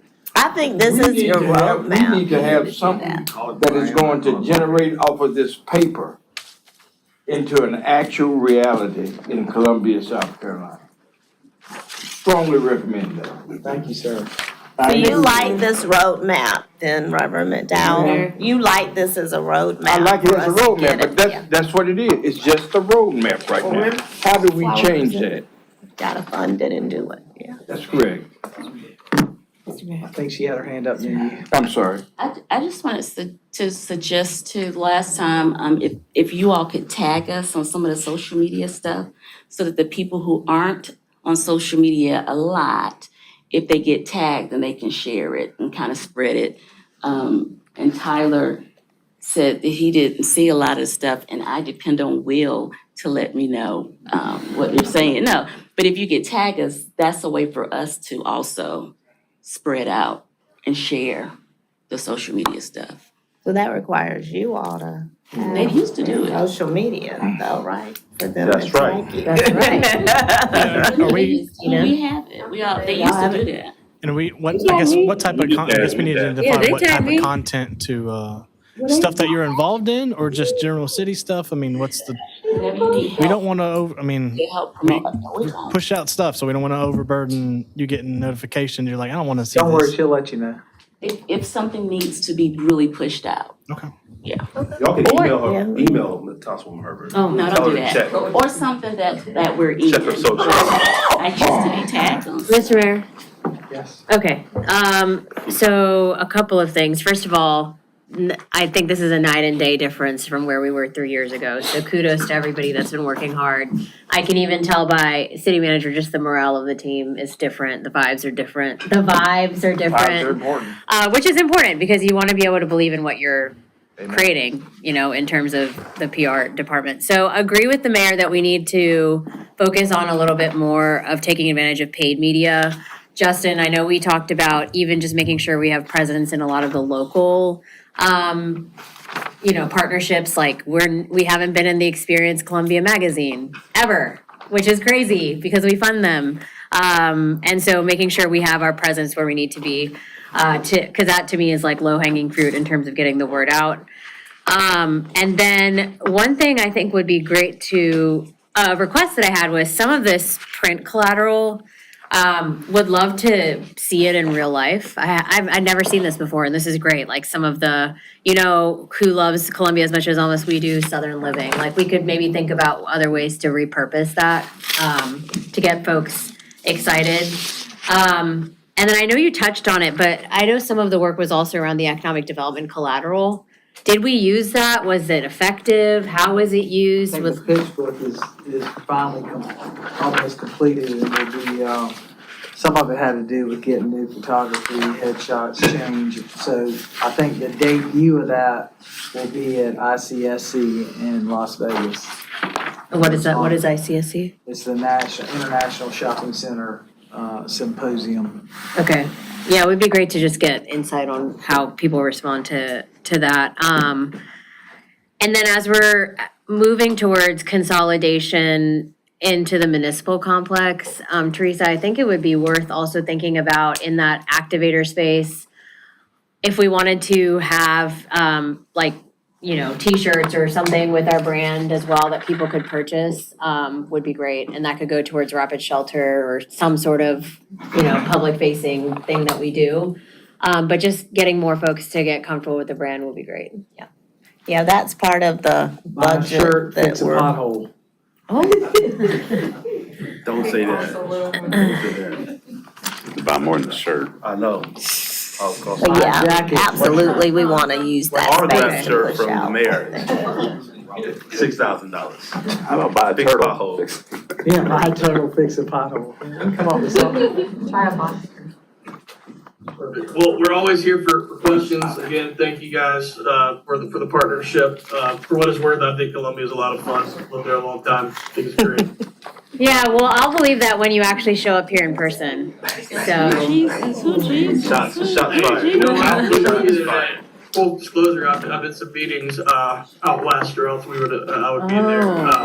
But no, we hear you guys. I will say kudos to our video production team.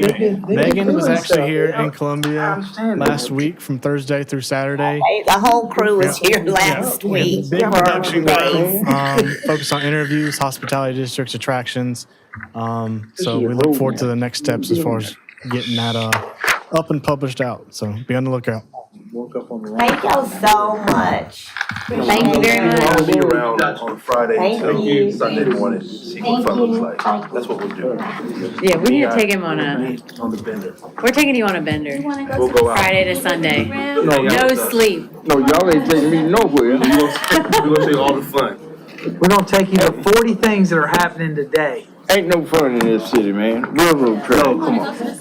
Ain't no fun in this city.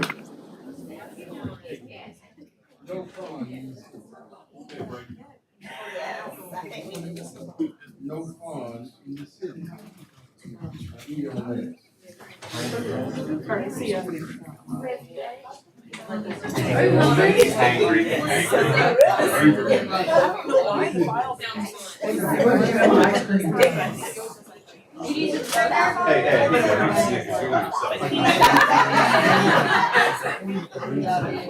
Yeah, I did a project and, the Columbia one, edges, but I think I changed the implementation should have been ready. But, yeah, I also, but, yeah. I did not get that, I just got a confirmation. Let me take Well done. Let me do yours. If you could, that would be amazing. I would appreciate that. Just answer the hard questions. Be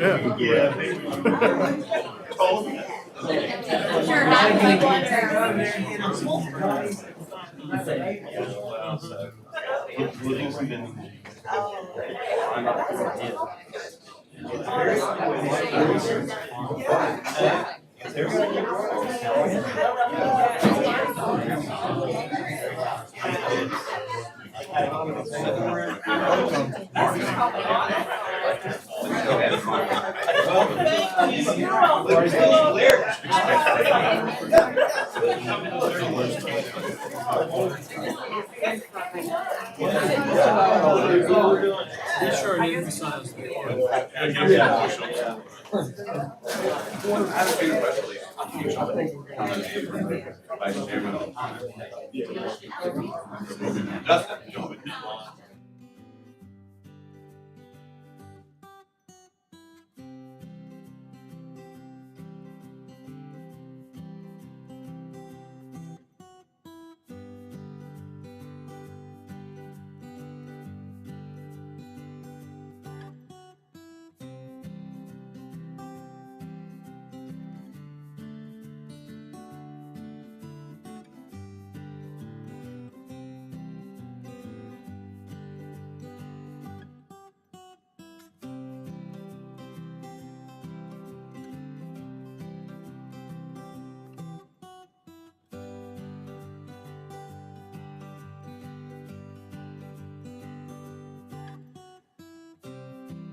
talk about Columbia Water, give you a quick update. I've got a few slides. I'll try to get through those pretty quick and get to the meat of our presentation. Very good. And we'll try to make it fun since Columbia's Yeah, not too I like much that. fun. But anyway. Water can be fun. It can be, absolutely. So, well, first of all, I want to thank Frank Eskridge, John Riggs, Brian Coley for being here today. Dana's has a sinus infection. She's out sick. And Tiffany's dealing with an ailing father, or they would be here as well. But anyway, great team, and I appreciate all the hard work that they do. Let's see, maybe I need to click this thing on.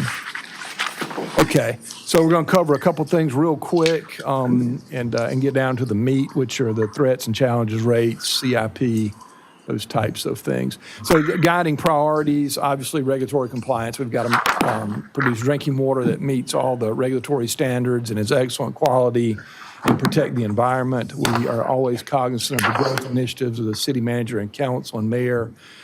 Always thinking about improving customer service and responsiveness to the team and efficiently executing our capital projects. We're seeing some growth in the usage of the My Columbia SC app as well as we track those metrics. Y'all probably see this in our monthly updates. We've been tracking our work orders. We've seen quite a precipitous drop over the last few years in our work order backlog for water distribution and wastewater collection. We're not where we want to be. We're far better off than we were just a few years ago. Looking to try to achieve a baseline status so that what comes in every month gets closed out that month. So what's a reasonable number to try to get to? We're at 1,600 or so. Would love to see that get down to 1,000 or a little below. That kind of gets us to a baseline of what's coming in. So, and we're a year or so away from that, we think, and depending on how the work comes in. We did have some hard freezes in January and February that set us back a bit, but we're moving, making forward progress. I won't dwell on this, but just to let you know, we slice and dice the work that we do. This is a comparison of wastewater excavation versus some of the trenchless technology that we're trying to beef up our capabilities so we're not digging up somebody's bushes and front steps and things of that nature. When we can, we're using trenchless technology as well. We track those costs, we track the effort to try to figure out what makes the most sense and how we can be most productive. A little more, we're following closely the indefinite delivery contract and contractor performance that y'all have allowed us to hire some contractors, and they're working as extension of staff and doing a really good job helping us catch up on that backlog. That's helping close the gap and helping us with our responsiveness. I did want to highlight just really quick a very important project that we've got going on. We spent a little over $1 million investing in our electrical system at the Metro Wastewater Treatment Plant. We had a couple of large sanitary sewer overflows that were power related. And this redundancy that we're building in, a fully redundant loop of power around the system, redundant feeds from Dominion, and also we're looking as a separate project and some grant funding to add some generators in as well. It's going to help us considerably, so really proud of that work that's going on.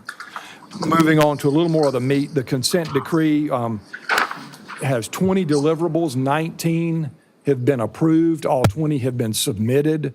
The capacity assurance program is yet to be approved by EPA, and that is somewhat strategic. They're still reviewing that and taking a look at that, and that brings with it a lot of requirements for capacity and how we model our system and regulate new taps coming onto the system. Of most importance here is this amendment request. We ask EPA for an additional roughly 2 years on 4 very key, very expensive, very specific projects where we're not spilling sewer, but we may model ourselves from a hydraulic model, a planning tool may model us into a development moratorium before we can get those projects finished. We asked for the time as COVID was impacting us. They're not calling it a COVID force majeure, but all indications are it rests with DOJ in Washington now. It looks like they're going to approve our extension request, and that's going to give us the necessary time to complete those 4 very critical projects. So exciting new development. I will say that this extension was negotiated with the Biden administration, so that has nothing to do with the change in administration. We were viewed favorably by the previous administration as we worked with them. So a couple other updates from the consent decree standpoint. Our infrastructure rehabilitation report was just recently approved in March, and our supplemental infrastructure rehabilitation report was approved in March as well. And a little bit about what that means, that we were required to evaluate our system and find out major, larger than 15-inch assets, piping assets that needed rehabilitation, and then smaller supplemental assets that needed rehabilitation, develop a list of projects, and execute those projects. The infrastructure rehabilitation Group 1 projects were areas where we had been spilling sewer, I won't say on a routine basis, but way too much. Think Lake Catherine, think Crane Creek. Those projects are complete. We didn't wait for a deadline of 2028 or for EPA to approve. We went ahead and fixed that. Group 2 is where we've had maybe one sewer spill that was associated with the condition of the assets. 4 projects were identified. We've already done 2 of those. 2 of those are in design. Group 3 are just based on inspection results. We saw that our assets needed to be improved. So no collapses, no sewer spills, anything of that nature associated with those. But we identified 14 projects. You can see we're finished with 6 of those. So well underway for assets that are 15 inches in diameter and larger. The smaller assets, the supplemental work, the deadline there is 2030 to have those projects complete. 42 projects, 21 complete, 11 in construction right now, and 10 in design. So we are well underway with a ways to go. And again, that's rehabilitation work mandated by the consent decree. Thou shalt rehabilitate and complete these projects by these specific dates. And does this include the 4 that you're wanting to get the extension? No, ma'am. Those 4 are more capacity related that wouldn't a fine wouldn't come along with missing a date, but a moratorium on development may come along with missing a date.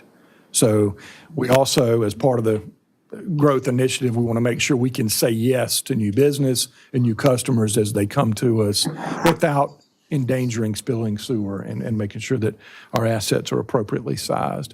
So a little snapshot of where we are. You remember a $750 million ballpark estimate was created in 2014. With inflation, we think that's about $1 billion investment. We so far have approved $610 million worth of that work. So we've got a ways to go, but we're about 60% complete with that. We did see more capacity work and more rehab work than we had originally estimated from the ballpark estimates in 2012, 2014 that were put together. So that's 610 of the billion, right? Yes, sir. 610 of the 750, all right. Yeah, that's correct. Yes, sir. Yes, sir. The dollars just don't go quite as far as they used to. The have rehabilitation, a little over 250 million, capacity 175 or so to go. To let you know, we do have in wastewater projects under construction, we've got about $187 million worth of project work in some phase of construction right now.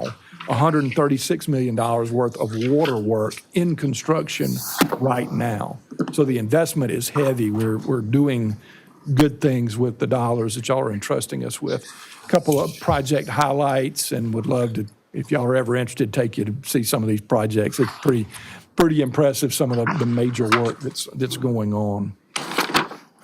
We continue to invest in the stormwater system as well. The project to highlight here, if you've been down to Granby Park, it's really beautiful what's happened with a section of the old canal. It's been protected and used as detention. That project is wrapping up. We've also been asked, Mayor, you asked most recently about some of the work on Marion Street, the bioretention cells, and we're pressing that contractor really hard to finish that up. I think he's got till the end of May to complete. I know what construction. his time frame is, but he could be done early. He's been Absolutely. MIA for a little bit. Close to No Name Deli, Marion Street, there's some bioretention Where the high rise cells. is, that stretch.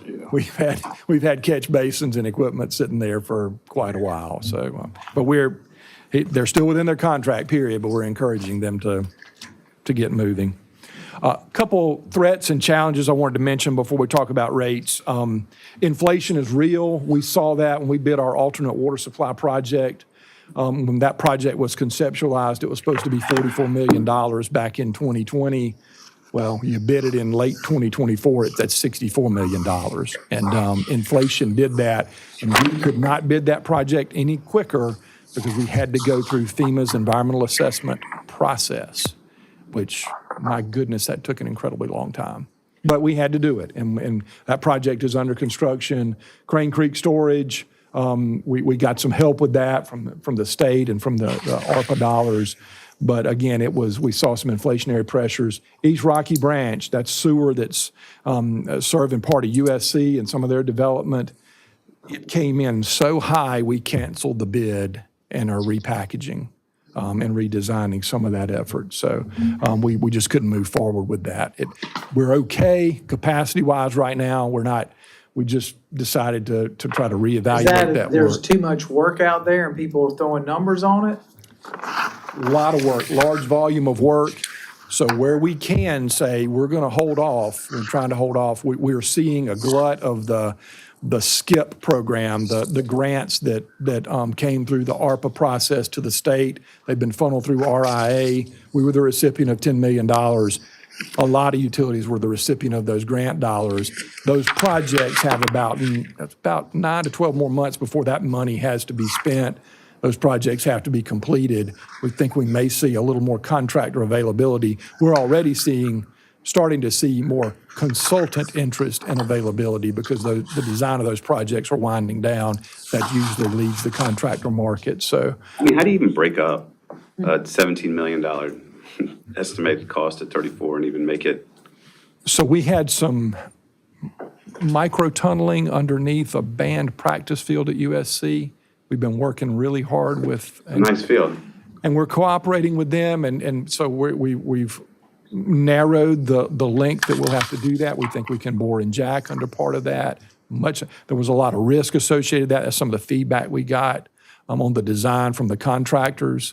We're also looking at the bypass stormwater improvements, and there's some synergy, so you're going to be right in the same geography. Let's lay some sewer pipe while we're doing some storm drain work as well. So we're trying to kind of match that up. So I'm hoping that works. Some of the tariff-related discussions that are happening right now obviously could impact, bid prices, grant funding elimination, which we'll talk about here in a bit, consent decree deadlines and funding, absolute imperatives now that these programs are improved. We know we've got a certain spend and a certain timeline to do it for. So, and then there are other needs that we've got, growth happening up around the Scout development. Developers are beating down our door wanting water. That's not our sewer service territory north of that, but they're wanting water. And so trying to figure out how we might serve those as well. Because we could, it's good to grow the system. So let's talk a little bit about rates. I did want to mention, Councilman Brennan, I know you'd be interested in this. We bid Rosewood Phase 2 as well. We had $10 to $12 million of funding available. It came in over $17 million. So we decided not to move forward with Rosewood Phase 2 until we could get the funding, and that'll be part of this year's CIP request to fully fill that bucket and be able to move forward. So hopefully July, we're ready to bid. The plans are ready. We've done a little bit of redesign, but hopefully the pricing will come down. You got Phase 3 designed out, right? Yes, sir. Phase 3, and a fourth phase as well. We looked at. So the plan that council approved 2 years ago, and if implemented in July, this would be the third year of a 5-year rate program and capital improvement program. And we had looked at a $93 million investment for each of the 5 years, and then a 5% rate adjustment. And so that was the plan. Again, we're entering year 3. We've had good financial performance, and I'll compliment Jeff and Missy and Christine Gathar and the finance team. We have maintained our AA+ bond rating, AA1 as well for S&P and Moody's, and we had a good bond sale. Just what I guess it closed last week, didn't it, Jeff? So good financial performance of the system. Our metrics look good. Black & Veatch has been engaged in our rate work and reviewing the rates. We challenge them to look at, based on what's ahead of us and what we think the inflation adjusted costs are, we challenge them to try to, how can we fit in more? How could we do a little more CIP and try to get more of the work done quickly or within the deadlines? And so 2030 will be done with the consent decree? right now, Mayor, it's 2032. We could finish earlier potentially, funding available. So this funding package, if we went 2/3 wastewater, 1/3 water, leaves us $90 or so million short of completion. So that shows that maybe within 2031, 2032 timeframe, we could be there. Leaving it level at 93, we could satisfy consent decree obligations, but we'd have trouble doing anything else in the system, water or wastewater. So that's the reason we asked the rate consultants to look at this. You'll see a little balloon at the end in 2030. That's not a huge balloon from a rate program standpoint, but in general, past results are not an indicator of future performance, but in general, we do better than these projections. Typically, every time we talk, and Jeff, don't throw something at me, but typically we do better. These metrics, we're maintaining our 2x coverage ratio down here at the bottom. Our operating balance and days working capital, we're able to meet that. And so it doesn't, the look ahead for 5 years, there's no action needed. It's really this capital plan and staying the course with what y'all have already approved. So we appreciate that, and we appreciate that continued support, and we're going to make those dollars work. And hopefully next year when we run the revenue and expense numbers, then maybe we'll have done even better, and we can potentially advance other projects and unwind the requirements even faster. So we're working as hard as we can on them. So just, yes, sir. So you don't have a whole lot of natural growth built into your model? We modeled 1.1% growth, Councilman Brown. We're seeing a little bit more than that in terms of meter sets right now, and hoping that what's ahead, and we are conservative. We're not modeling in a heavy load from Scout Motors in that 5-year window. We didn't even plug it in because it's not guaranteed until they start using water. So. But eventually, I guess in 5 years, you now have another discussion on another increase? Well, Yes, I sir, would Jeff. say, so the reason we do the updates annually is because we do kind of go on a conservative view going forward. So when we have actual results from this year, then we'll plug in the next year. So we've seen a tendency over the years, probably going back almost 12 years, when we look further out, by the time we get there, because we update each year, like that 6.25, I don't want to give a number because y'all will all have to say, oh, you said it'll be this in 5 years, but it is likely, unless there's some just abnormal change to the system, that's likely going to be less than that. We try not to get too aggressive going forward. We actually have done that in the past, and when we've done that, we've had to kind of recalibrate and bring things back in to be more realistic. So I think last year and this year, we've been very conservative on how we push the numbers forward. So when the actuals hit for 2026, then that's what we'll use, or what we have projected for actuals 2026. We'll use that for the 2027 year, which would be the second year on here. So it just, historically, at least for the last 15 years, we see better numbers that pop up as we go forward. All right. To the benefit of the system. So, in my $1 billion economic development model that we look at for property taxes, so could we model the same thing for water? So for every $1 billion of economic development, we would have usage of X and more water usage, and then put a dollar amount in that as well? Just say yes. Yes. Okay, good. So I think that we may need a little help. Yeah, fine. I mean, Modeling that. it's just a model. So, I mean, if you just sit there and say, hey, for, you know, I mean, take 80% of it, whatever, I don't care. Just something, we gotta tie this to growth. We have to think growth, we have to think growth, not rate. Yes, So growth has to eventually overtake rate. And I think In city and out of city money.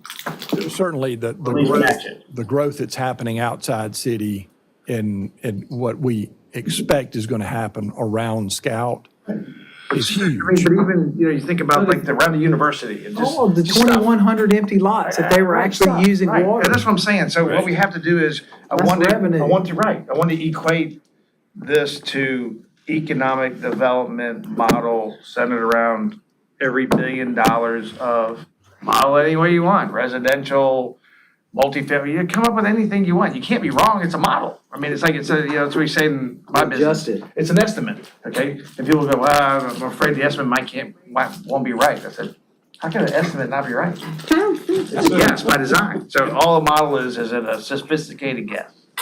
And the key to that will be updating it each year as well. That way you get better at doing it as you go through, because you'll see actuals compared to what you thought was gonna happen.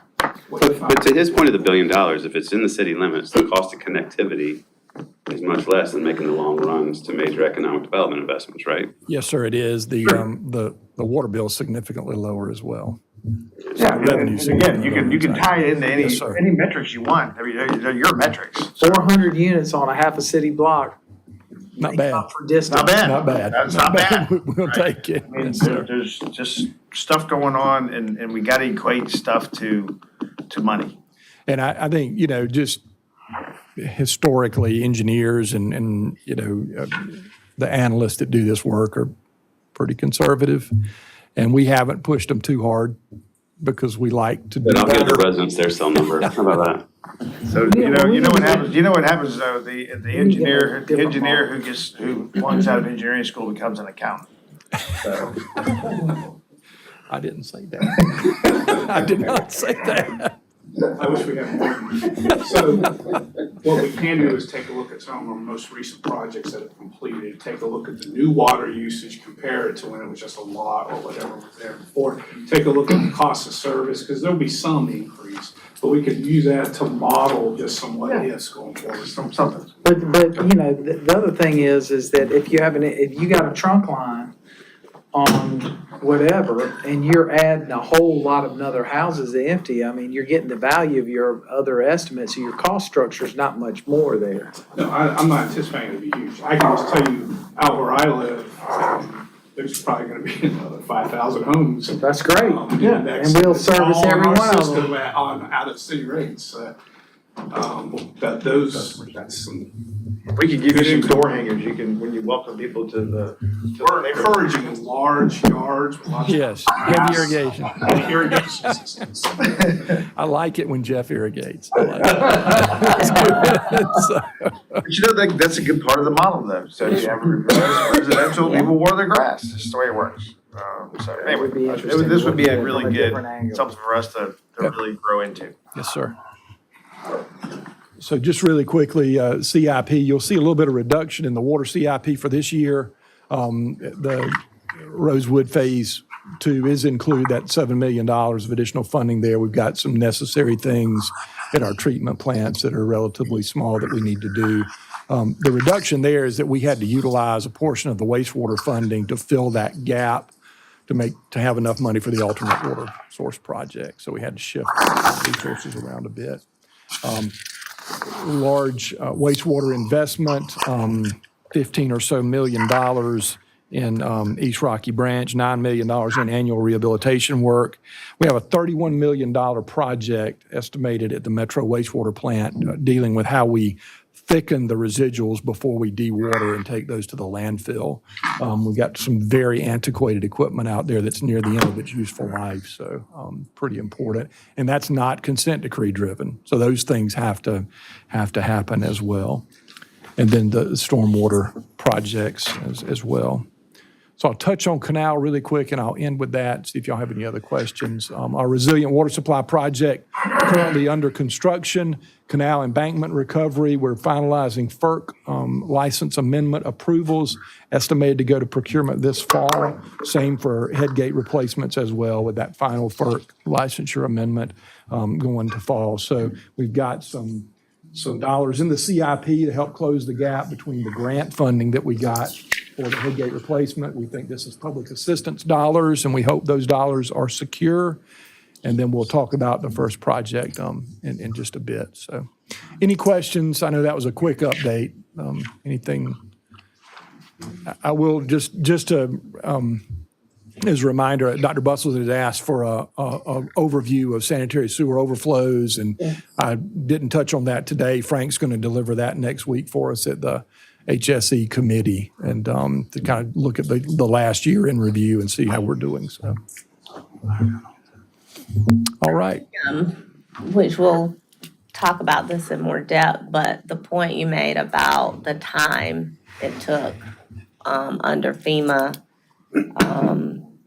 requirements being met from the time in 2020 when we were ready to procure, well, we did procure to move forward with the alternate water source, and fast forward to where we find ourselves today is a really key point in the story that we're gonna have to tell council. So I know you were potentially, you touched on that, but it's an unbelievable difference that it's potentially making for us. So. It's to the tune of $15 to $17 million. That's what the delay cost us to be able to move forward to complete that EA process. Normally, that environmental assessment would have taken a year, 18 months. It took 56 months to complete. So very frustrating. And we'd be finished. What do you point to as causing that delay? FEMA and the partner agencies that had to review. And everybody's got a job to do, and we went through COVID, I understand that, but we were asked by the Legislative General Accounting Office for feedback on that particular, on the Building Resilience Grant Program a few weeks ago. Missy Kaufman and I gave them some feedback, and that was some of the primary feedback that we offered was this just took way too long, and it killed us on the cost. When we applied for the grant, it was supposed to cover 70% of the project. It barely covered half of it. Yeah. And inflation did that. We would be finished with this project. But it's also important because if in fact now, which this is, ultimately, we'll have to explain to our community in more detail, but we're waiting to see. But if in fact now there's any pushback on moving forward with the project based off where, how far along you are, whatever, that was out of our control, that we are not any further along with it now. Absolutely. So there's a question about, we're identifying projects that shouldn't now move forward. That we could have. We'd be finished. Right. The money would be spent. Would have been done. How long is the procurement going to take on those in the head gate? So when we say move into procurement, the team will be ready to put those out. There's some federally mandated, timelines based on the size of the job. We'll have them out for probably 60 days for bid. And then construction timeframe? Construction about 2 years for the embankment recovery. I think it's 18 months for head gates. And those schedules, line up reasonably well. Our water intake can keep up with growth? Yes, sir. We've got 84 million gallons of intake capacity within the canal and the new intake that will go in. We've got 75 million gallons. But the new intakes were 2.5 months out, right? Or 2.5 years out? 2.5 years, but the existing intake, as long as the canal, this is complete redundancy. So what it does is reduces our reliance upon that late 1800s earthen embankment and makes us considerably stronger than we were in 2015. So if that or something else would happen to that embankment, we could take another 10 years repairing it. Our customers would never know the difference. They wouldn't. Thank you all. Thank you, Clint. We have a few items for executive session. Is there a motion? Mr. Mayor, I make a motion that we enter into executive session for discussion. Negotiations incident to proposed contractual arrangements pursuant to SC Code 34A. 2, resilient water supply project. In receipt of legal advice relating to a pending, threatened, or potential claim pursuant to SC Code 3470A2, Henrietta Wilson versus City of Columbia, Victoria Claypool versus City of Columbia and SC DOT, and Ashley Brown versus City of Columbia. No relation. Is there a second? Second. Madam